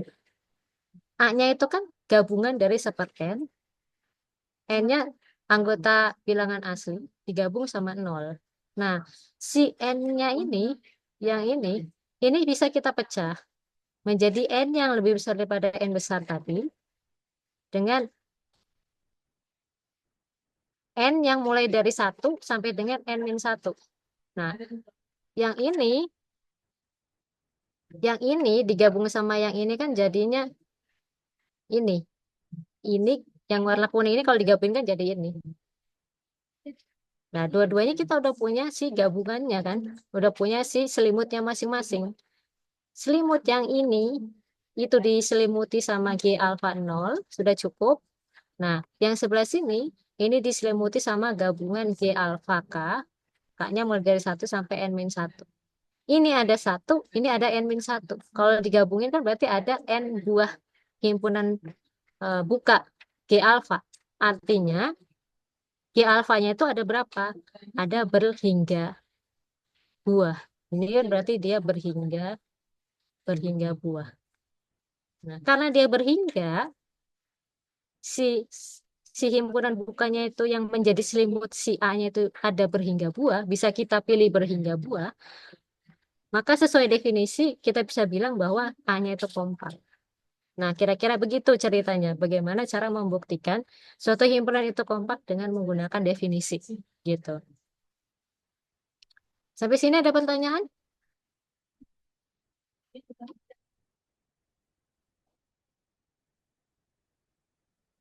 Kalau tidak ada yang menjawab, berarti saya anggap tidak ada pertanyaan ya. Itu. Jadi tadi itu ya intinya kita pertama ambil sebarang selimut buka, kemudian pilih beberapa selimut buka yang masih menyelimuti si himpunan itu. Kalau dia jumlahnya berhingga, maka himpunan A-nya jadi kompak. Tapi kalau tidak bisa diambil berhingga, tidak bisa dipilih ya, tidak bisa dipilih berhingga buah, berarti himpunan tersebut tidak kompak. Nah itu ya. Gimana ceritanya kalau seandainya si nolnya nggak ada? Ini saya tulis di sini nggak? Nah ini nih. Apa apa apa nasibnya? Apa yang terjadi kalau si nolnya itu tidak kita ikutkan? Jadi cuman himpunan 1/n saja. Apakah masih tetap kompak atau enggak? Nah ini di sini. Apakah kalau kalau ini saja dia jadi kompak? Nah, jawabannya tuh ternyata tidak kompak. Kenapa? Karena yang bikin dia berhingga kalau kalian perhatikan ya, itu kan karena untuk n yang untuk untuk n, untuk nilai n yang semakin besar, yang ada tak hingga banyaknya nilai n itu, dia sudah berkumpul bagian sini, di bagian sini, di bagian G alfa 0 ini sudah ada di sini. Itu yang membuat dia menjadi berhingga. Nah, kalau misalnya si nolnya nggak ada, kita kan nggak bisa membentuk G alfa 0. Karena dia dibentuk G alfa 0 itu untuk menyelimuti siapa gitu. Cara membuktikan dia tidak kompaknya gimana? Paling mudah itu menggunakan ini, negasi dari atau tidak memenuhi teorema Henne-Borel. Teorema Henne-Borel itu kan dia bilang kalau himpunan kompak itu berarti dia harus tertutup dan terbatas. Nah, harus dua-duanya, tertutup dan terbatas. Nah, kita bisa buktikan bahwa ada salah satu yang tidak dipenuhi. Makanya, karena dia pertanyaannya apakah, berarti kita jawab dulu. Apakah himpunan A itu kompak atau tidak? Kita jawab dulu, himpunan A bukan merupakan himpunan kompak. Barulah bawahnya penjelasan untuk menjawab, buktikan jawaban Anda. Nah, untuk membuktikan hal tersebut, cukup ditunjukkan bahwa A itu bukan himpunan tertutup. Itu karena kenapa yang ditunjukkan himpunan tertutup bukan himpunan terbatas? Karena super N itu terbatas. Super N itu terbatas. Dia terbatas tapi tidak tertutup, makanya dia tidak kompak. Kalau super N itu kita ilustrasikan dalam bentuk interval, kan interval misalnya ini 0, ini 1. Super N itu kan ini. Sorry. Nah, gitu kan dia. Ini super N. Dia terbatas. Dia terbatas. Atasnya terbatas di 1, bawahnya terbatas di 0. Dia terbatas. Terbatas di atas oleh 1, terbatas di bawah oleh 0. 1 ini supremumnya, 0 ini infimumnya gitu. Berarti seperti ini terbatas. Yang menyebabkan dia tidak kompak ya karena dia tidak tertutup. Kalau pakai interval kan kelihatan ya, tapi kan kita tidak bisa membuktikan dengan gambar intervalnya. Kita harus membuktikannya dengan yang lain. Nah, kita bisa buktikan dengan barisan. Jadi kita bisa definisikan barisan di A. Anggaplah barisannya namanya XN. Barisan XN-nya ya seperti apa? Ya udah ambil aja barisan XN-nya itu barisan super N. Nah, berarti kan si barisan super N ini ada di A. Ya kan? Ada di A. Tapi kan super N ini dia konvergennya kemana? Super N ini kan dia konvergennya ke 0. Tapi 0 ini itu kan dia tidak ada di A. 0 ini bukan anggota dari A. Padahal kalau misalnya suatu himpunan itu dikatakan tertutup kalau si titik limitnya atau titik konvergennya itu juga ada di dalam himpunan itu juga. Tapi ternyata 0 ini tidak ada di A. Artinya apa?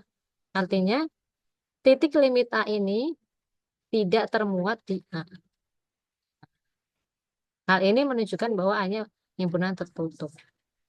Tadi kan di awal kita sudah bilang bahwa untuk membuktikan bahwa A-nya itu bukan himpunan kompak, cukup ditunjukkan himpunan A tertutup. Makanya kita bisa langsung masuk ke kesimpulannya. Jadi A-nya tidak kompak. Misalnya kita punya barisan lain, misalnya barisan atau himpunan lain. Anggaplah nama himpunan itu jangan A deh. Nama himpunannya misalnya B gitu. B. Kalau saya punya himpunan B-nya seperti ini. 1/n². N-nya itu anggota bilangan asli. Tapi saya gabung dengan 0. Kompak atau enggak? Kompak tidak ini? Boleh jawabnya di chat, boleh langsung jawab ya. 1/n² digabung 0. Kompak atau enggak?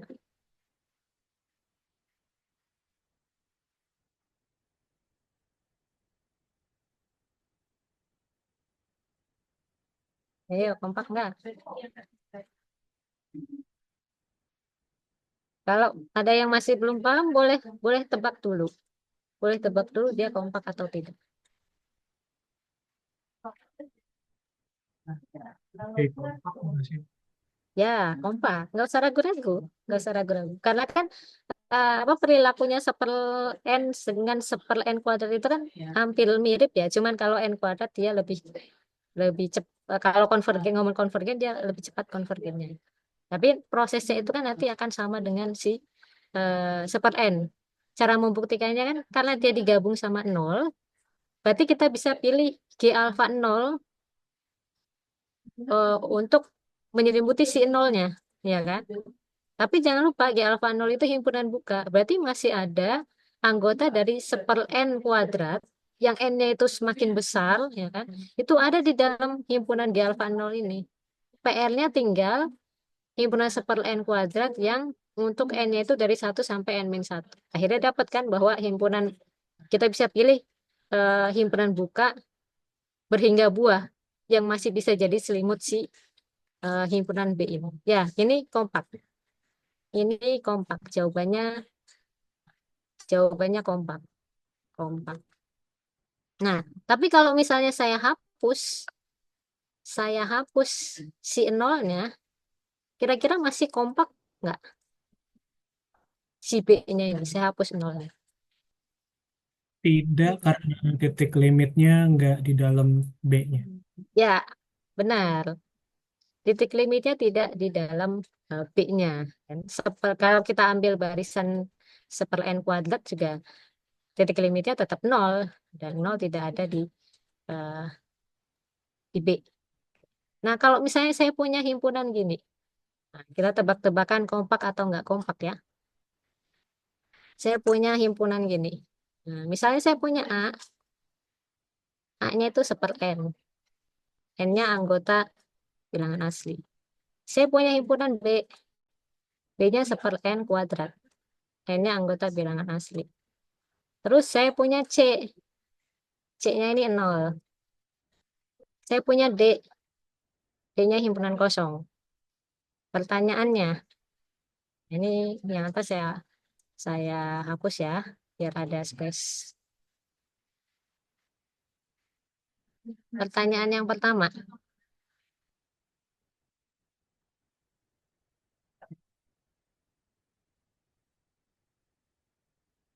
A digabung B, kompak nggak? A digabung B, kompak nggak? Gabung B nggak kompak, Bu, Ya, karena limitnya nggak masuk di dalam gabungan itu. ya, benar. Karena kan anggota dari B itu juga merupakan anggota dari A sebetulnya, ya kan? Anggota dari B juga merupakan anggota dari A. Jadi A gabung B ini tidak kompak. Tidak kompak. Nah, kalau misalnya A gabung C kan sudah ya. A gabung D, kompak nggak?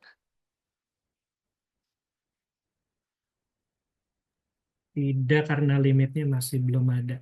Ya, karena A gabung D, ya itu sama dengan A. Ini sama, tidak kompak. Kalau saya punya A gabung B, gabung C, gabung D, kompak tidak? Kompak karena limitnya ada di C itu, Bu. Oke, nah kalau saya tanya A iris B digabung C, kompak nggak? Kompak, Bu, masih. Oke, kalau lagi A iris D digabung C, kompak nggak? Kompak karena masih himpunan A, Bu. Kompak karena masih himpunan Himpunan A yang digabung. A. Jawabannya benar kompak, tapi alasannya kurang tepat. A iris D jadinya apa? Tetap A, Bu. Masa? Eh, Iris. Kosong, Bu. Kosong, maaf. Nah, Himpunan kosong. himpunan kosong. Digabung sama C. Berarti dia jadi Bu. himpunan nol. Himpunan singleton ya. Himpunan yang isinya cuma satu eh, anggotanya. Kompak atau tidak? Kompak, Bu. Kompak ya. Karena kalau himpunan singleton, itu gimana kita pilih pilih selimutnya? Ya ambil aja satu himpunan buka udah cukup untuk menyelimuti si nol ini. Nah, yang selanjutnya itu apa? Oh, saya tanya lagi ya. Bentar, saya ini aja biar ingat.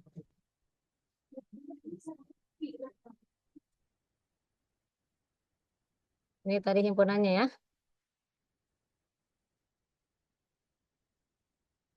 Nah, saya tanya lagi, hati-hati sama sama ininya ya, operasi himpunannya. Kalau saya tanya A gabung B iris C, kompak nggak? Enggak, Bu. Enggak kompak. Nggak kompak. Karena diiris sama C, jadi titik limit nolnya masih nggak ada juga di himpunannya.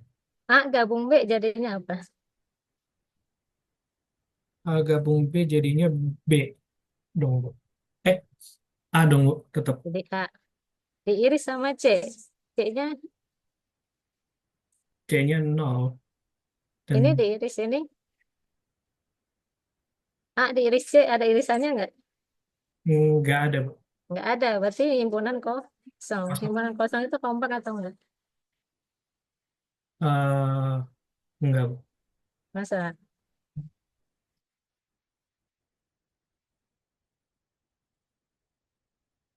Himpunan kosong ya kompak, Bu. Ya, himpunan kosong itu kompak. Kayak gitu ya. Jadi hati-hati sebenarnya ini himpunan-himpunan yang biasa. Cuman operasi-operasi ini yang harus apa, diperhatikan. Hati-hati. Salah salah hasilnya ini kan nanti jadi salah pembuktiannya. Kadang ada juga yang nggak sadar. Misalnya saya punya gini, hmm, himpunan A X1, X2, X3, X4, X5 misalnya. Himpunan B seper N, N-nya anggota bilangan asli. Himpunan C 0. Nah, kalau saya tanya, A gabung B, kompak atau enggak?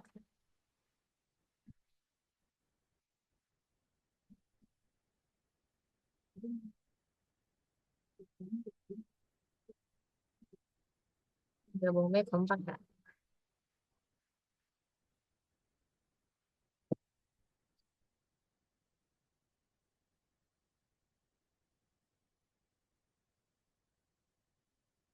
Kalau kita lihat A-nya ini sendiri himpunan apa? A-nya sendiri himpunan apa? A-nya itu ada 1, 2, 3, 4, 5. Berarti A-nya itu dia himpunan berhingga. Himpunan berhingga.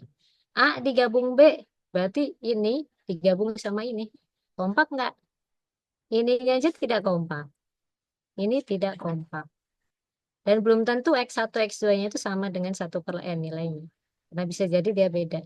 Maka A gabung B-nya ini dia tidak kompak. Ya, betul. Nah, kalau ditanya A-nya saja, A kompak nggak? A kompak nggak? Kalau A-nya saja yang ditanya. A kompak nggak?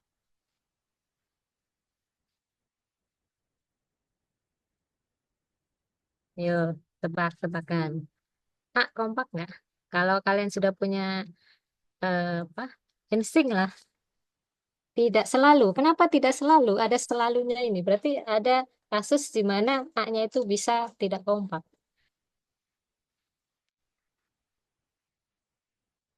Ya, karena mungkin informasi X1, X2, X3, X4 sama X5-nya tidak saya infokan secara spesifik ya. Kalau misalnya saya tambahkan secara spesifik, misalnya eh, X1-nya tidak, XI-nya tidak sama dengan XJ untuk setiap I, J anggota 1 sampai 5.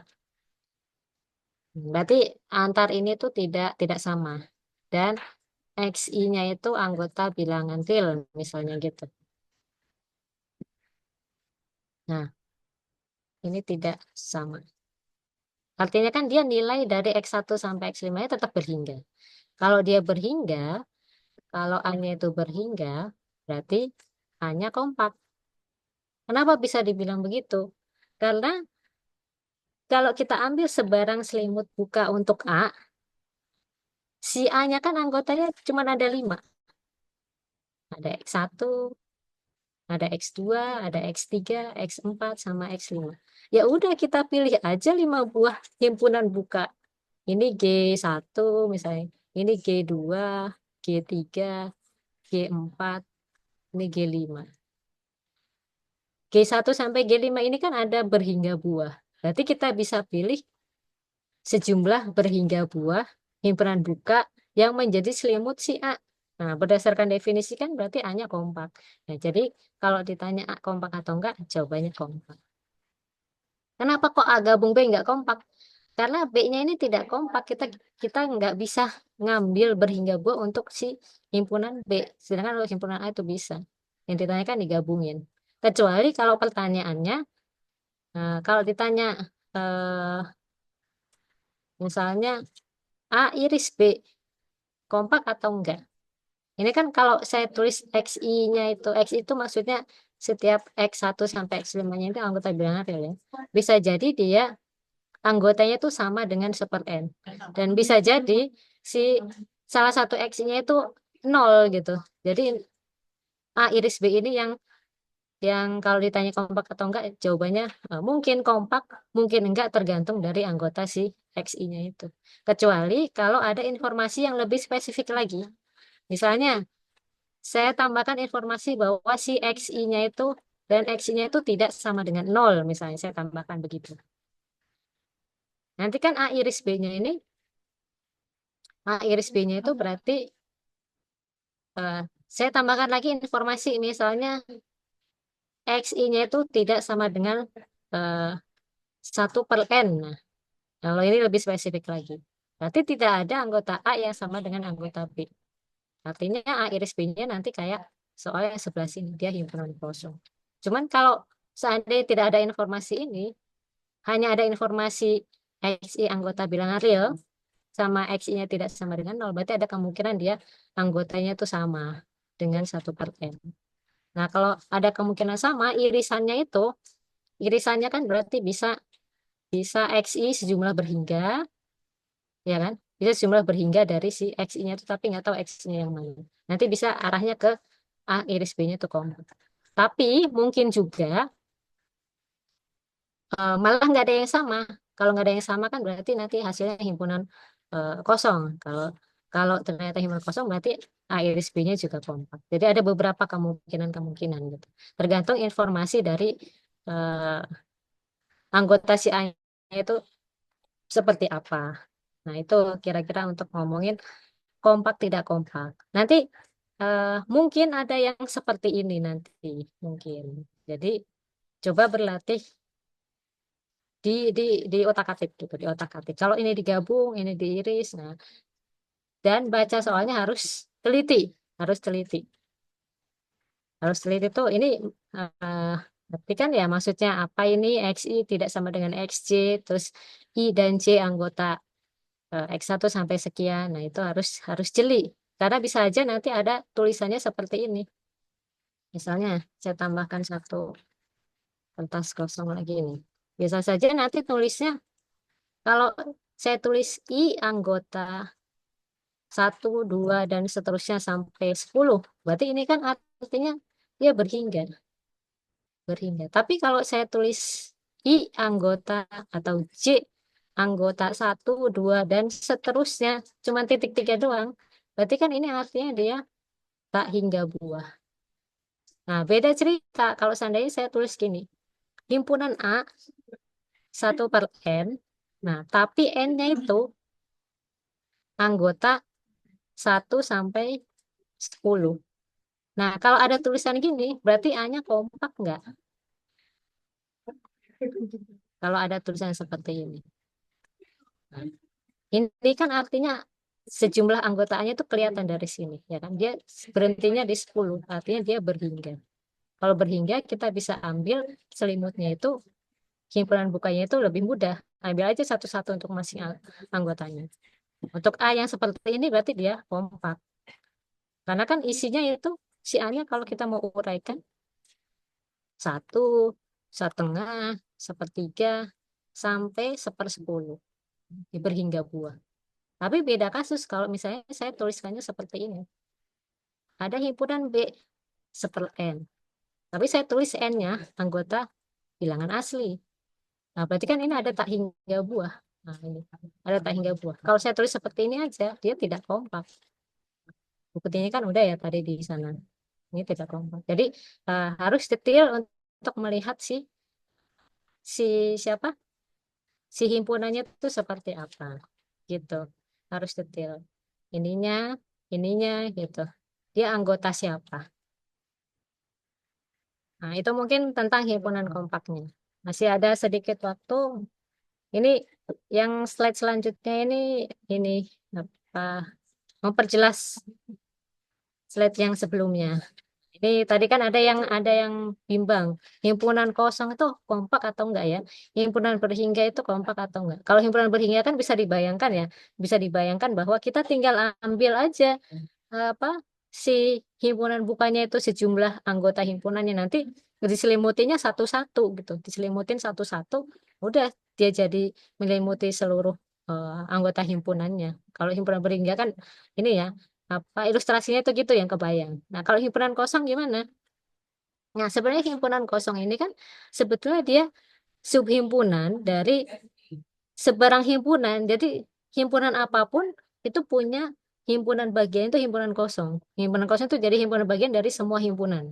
Oh, himpunan misalnya kita punya himpunan A-nya eh, satu. Nah, kalau ditanya bagian dari himpunan A itu apa aja? Himpunan bagiannya kan himpunan kosong sama satu kan. Satu ini termasuk dari himpunan bagian dari A. Selalu jadi bagian dari himpunan yang lainnya. Makanya di sini ditulis himpunan kosong adalah subhimpunan sebarang himpunan. Maka sebarang keluarga himpunan buka eh, adalah selimut buka untuk si himpunan kosong ini. Gitu. Jadi kalau kalau kita mau ngebuktikan bahwa himpunan kosong itu kompak atau enggak, ya ambil aja sebarang keluarga himpunan buka G alfa gitu misalnya. Ambil satu aja udah cukup dia untuk menyelimuti si himpunan kosong. Karena himpunan kosong kan ini ya bagian dari himpunan yang lainnya.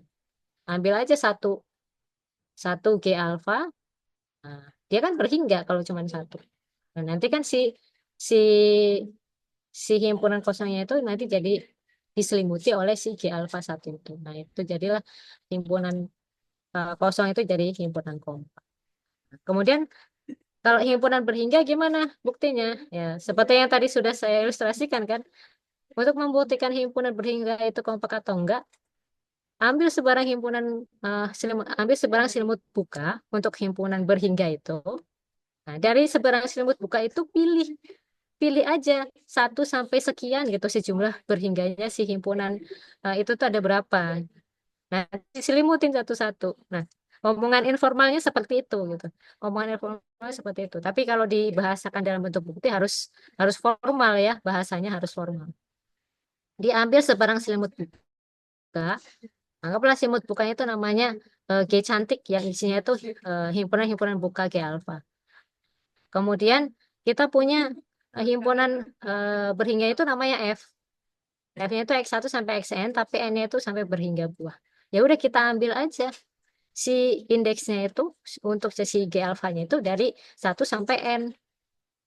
Nah, berarti kan setiap XI-nya itu dia anggota dari si G alfa I. Artinya kita punya kita punya himpunan dari himpunan buka yang anggotanya itu sejumlah berhingga buah. Nah, keluarga dari himpunan buka itu kan masih menyelimuti si F-nya ini. Maka bisa dikatakan bahwa si F-nya itu kompak. Nah, kira-kira seperti itu. Dan itu untuk membuktikan himpunan kompaknya. Nah, ini yang lainnya, contoh yang lainnya. Tunjukkan bahwa gabungan dari himpunan kompak dan himpunan berhingga dalam sebarang ruang metrik adalah kompak. Jadi kita punya himpunan kompak. Misalnya ya, di sini namanya K. Jadi kita punya K-nya itu kompak. Kompak. Nah, ini nggak tahu himpunannya kayak gimana, tapi sudah dinyatakan bahwa K itu kompak. Nah, kalau sudah dinyatakan bahwa K-nya kompak, kita bisa bilang sesuai definisi ya. Berarti si K ini punya selimut berhingga. Karena dia kompak, berarti ada subselimut berhingga untuk si K gitu. Kita bisa bisa bilang seperti ini. Dari K-nya kompak ini. Terus apalagi yang kita punya? Punya himpunan berhingga. Nah, anggap aja kita kasih nama himpunan berhingganya itu F. Bisa kasih nama yang lain sebetulnya, tergantung teman-teman. Yang penting konsisten. Misalnya F ini himpunan berhingga. Himpunan berhingga. Berarti kita bisa tulis si F-nya itu misalnya X1 sampai dengan XN Untuk N-nya itu berhingga buah. N-nya itu berhingga buah. Kita mau membuktikan apa di sini? Bisa lihat ada. Kita mau membuktikan bahwa si K kalau digabung sama F itu masih kompak atau enggak. Nah, kalau kita lihat sekilas dari apa yang diketahui, kan ini yang diketahui ya, diketahui ini yang ditanyanya. Ini kemungkinan besar adalah kompak. Karena ini kompak, si F-nya berhingga, padahal himpunan berhingga juga kompak. Artinya kan gabungan dari dua himpunan kompak itu akan menjadi kompak gitu. Cuman bagaimana menuliskan buktinya? Itu pertanyaannya. Kita bisa pakai apa yang sudah diketahui aja. Nah, ini kan yang diketahui. Jadi ini ditulis dalam bentuk yang seperti paragraf ya. Jadi kalau bisa, kalau membuktikan itu tidak poin per poin. Misalkan, atau bisa juga ambil misalkan boleh, atau ambil sebarang himpunan kompak gitu, itu juga boleh. Dimisalkan K itu himpunan kompak.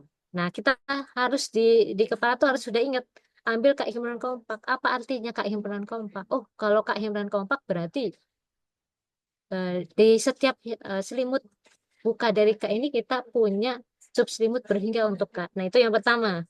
Yang kedua, kalau misalnya mau pakai teorema Henry-Borel, berarti K-nya itu tertutup dan terbatas. Nah, kita sudah punya itu di dalam kepala saat kita menuliskan bahwa K itu kompak. Terus, dan F-nya adalah himpunan berhingga X1 sampai Xn. Berarti kita udah kebayang, oh, F-nya berhingga.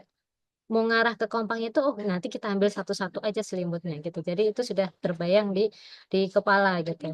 Nah, kemudian selain misalkan dua himpunan ini, nah kita juga perlu ambil sebarang sebarang selimut buka untuk K anggota F. Karena kita mau apa? Kita mau menunjukkan ini di sini. Berarti ambil sebarang selimut buka Hampir sama untuk siapa? Untuk K gabung F. Kenapa kok untuk K gabung F? Bukan untuk K atau untuk F? Karena yang mau kita buktikan itu adalah K gabung F. Yang mau kita buktikan kompak itu K gabung F. Jadi kita ambil sebarang selimut bukanya itu untuk K gabung F. Nah, kita mau tunjukkan bahwa dari sebarang selimut buka ini, kita bisa pilih berhingga buah. Kita bisa pilih berhingga buah. Jadi tujuannya itu ke sana. Tujuan dari sini adalah, ini mau menunjukkan bahwa ada sub selimut berhingga itu modelnya gimana? untuk K gabung F yang mesti meliputi gabung F ini. Ini secara informalnya gini. Nah, terus kita pakai modal yang lain. Apa yang kita punya? Kita punya K kompak. Nah, berarti karena K kompak, maka ada selimut berhingga ini kan, maka kita bisa pilih alfa 1 sampai alfa n, sehingga K-nya itu termuat di gabungan G alfa. Untuk alfa itu dari 1 sampai n. Nah, ini. Terus apalagi yang kita punya? Si F. Karena F-nya berhingga, maka kita bisa juga buat himpunan buka G alfa J, dengan J-nya tuh dari 1 sampai N ini. Nanti digabung. Nah, ini makanya di sini ada tulisan. Dan X anggota G alfa J, ini maksudnya arahnya itu adalah ke si himpunan F. Untuk J sama dengan 1 sampai N. Nah, terus kita gabungkan. Si ini, si G alfa yang ini, yang untuk si himpunan K kompak ini, dari definisinya, digabung dengan G alfa J. Ini yang dari sini. Karena ini berhingga, digabung dengan berhingga, hasilnya kan berhingga. Berhingga digabung berhingga jadi berhingga.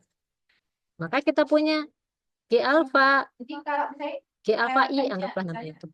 Itu berhingga buah untuk si K gabung F. Nah, berdasarkan definisi, maka K gabung F-nya ini kompak.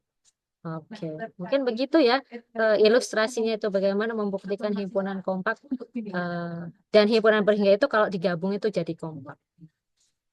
Ini ada yang nanya absen. Oh, ini teorema. Teorema itu beda dengan tuweb ini ya, tuweb atas permintaan atau tuweb yang diwajibkan. Teorema ini layanan tambahan aja dari program studi. Jadi di sini tidak ada absen. Ini diadakan untuk menambah pemahaman teman-teman terkait materi yang ada di TAP karena ini teorema TAP ya. Begitu juga dengan mata kuliah yang lain. Jadi tidak ada absen. Gitu ya. Oke, sampai sini ada pertanyaan tidak? Nah, kalau lihat Ada pertanyaan baik itu tentang diferensial maupun tentang apa namanya? itu tuh dengan 1, 2, 3 itu kan Himpunan kompak. dikemas sama Ini saya simpan. Padahal kalau pembimbing itu maunya itu nggak perlu ada 1, 2 itu materi itu dia sebenarnya kan kayak dari sini ya mintanya gitu artikel. Kalau misalnya tidak ada, saya anggap semuanya sudah paham ya. Kalau lupa nanti bisa diputar lagi videonya. Diputar lagi videonya. Videonya nanti ada di YouTube-nya Prodi Matematika ya. Yang penting yang tadi itu pesan saya untuk persiapan ujian TAP yang bagian analisis nanti pelajari aja 2 materi yang tadi ya. Materi perdiferensialan sama materi himpunan kompak. Kalau misalnya 2 itu saja nanti insya Allah lancar. untuk mahasiswa mungkin Videonya ada di YouTube Prodi, jadi menyiapkan tidak akan dihapus ya. Video teorema yang sebelum-sebelumnya juga ada. Gitu. Asalkan pas ujian jangan setel videonya ya. Karena nanti pasti akan disita nanti HP-nya oleh pengawas. Oke, kalau misalnya tidak ada pertanyaan, kita foto bersama yang memungkinkan bisa on cam, kita on cam ya. Jadi tugas 1 diberikan di sesi 2, tetapi uploadnya di Oke, sesi ini 3. Itu kan? sudah semua. Ini Nah, ini. diberikannya Semoga tidak perlu mengambil TAP di semester berikutnya ya. Jadi cukup TAP ini aja yang terakhir. tugasnya diberikan nih, maksudnya Oke, yang lain bisa on cam. Kalau yang memungkinkan on cam ya. Kita abadikan momen terakhir mahasiswa dikasih tahu tugasnya dulu.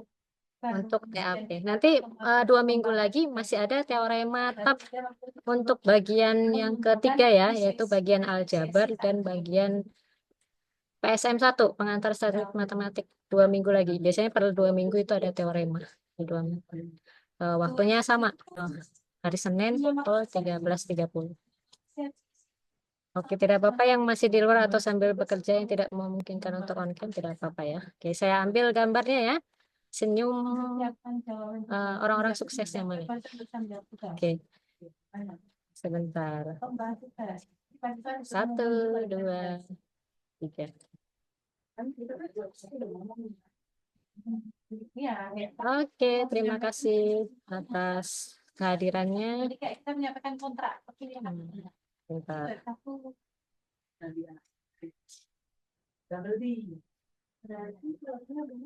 Baik, terima kasih atas kehadirannya. Semoga ilmu hari ini, materi hari ini bermanfaat untuk kita semua ya. Semoga nanti diberikan kelancaran dan kesuksesan dalam mengerjakan ujian nanti dan mendapatkan hasil yang memuaskan. Ya.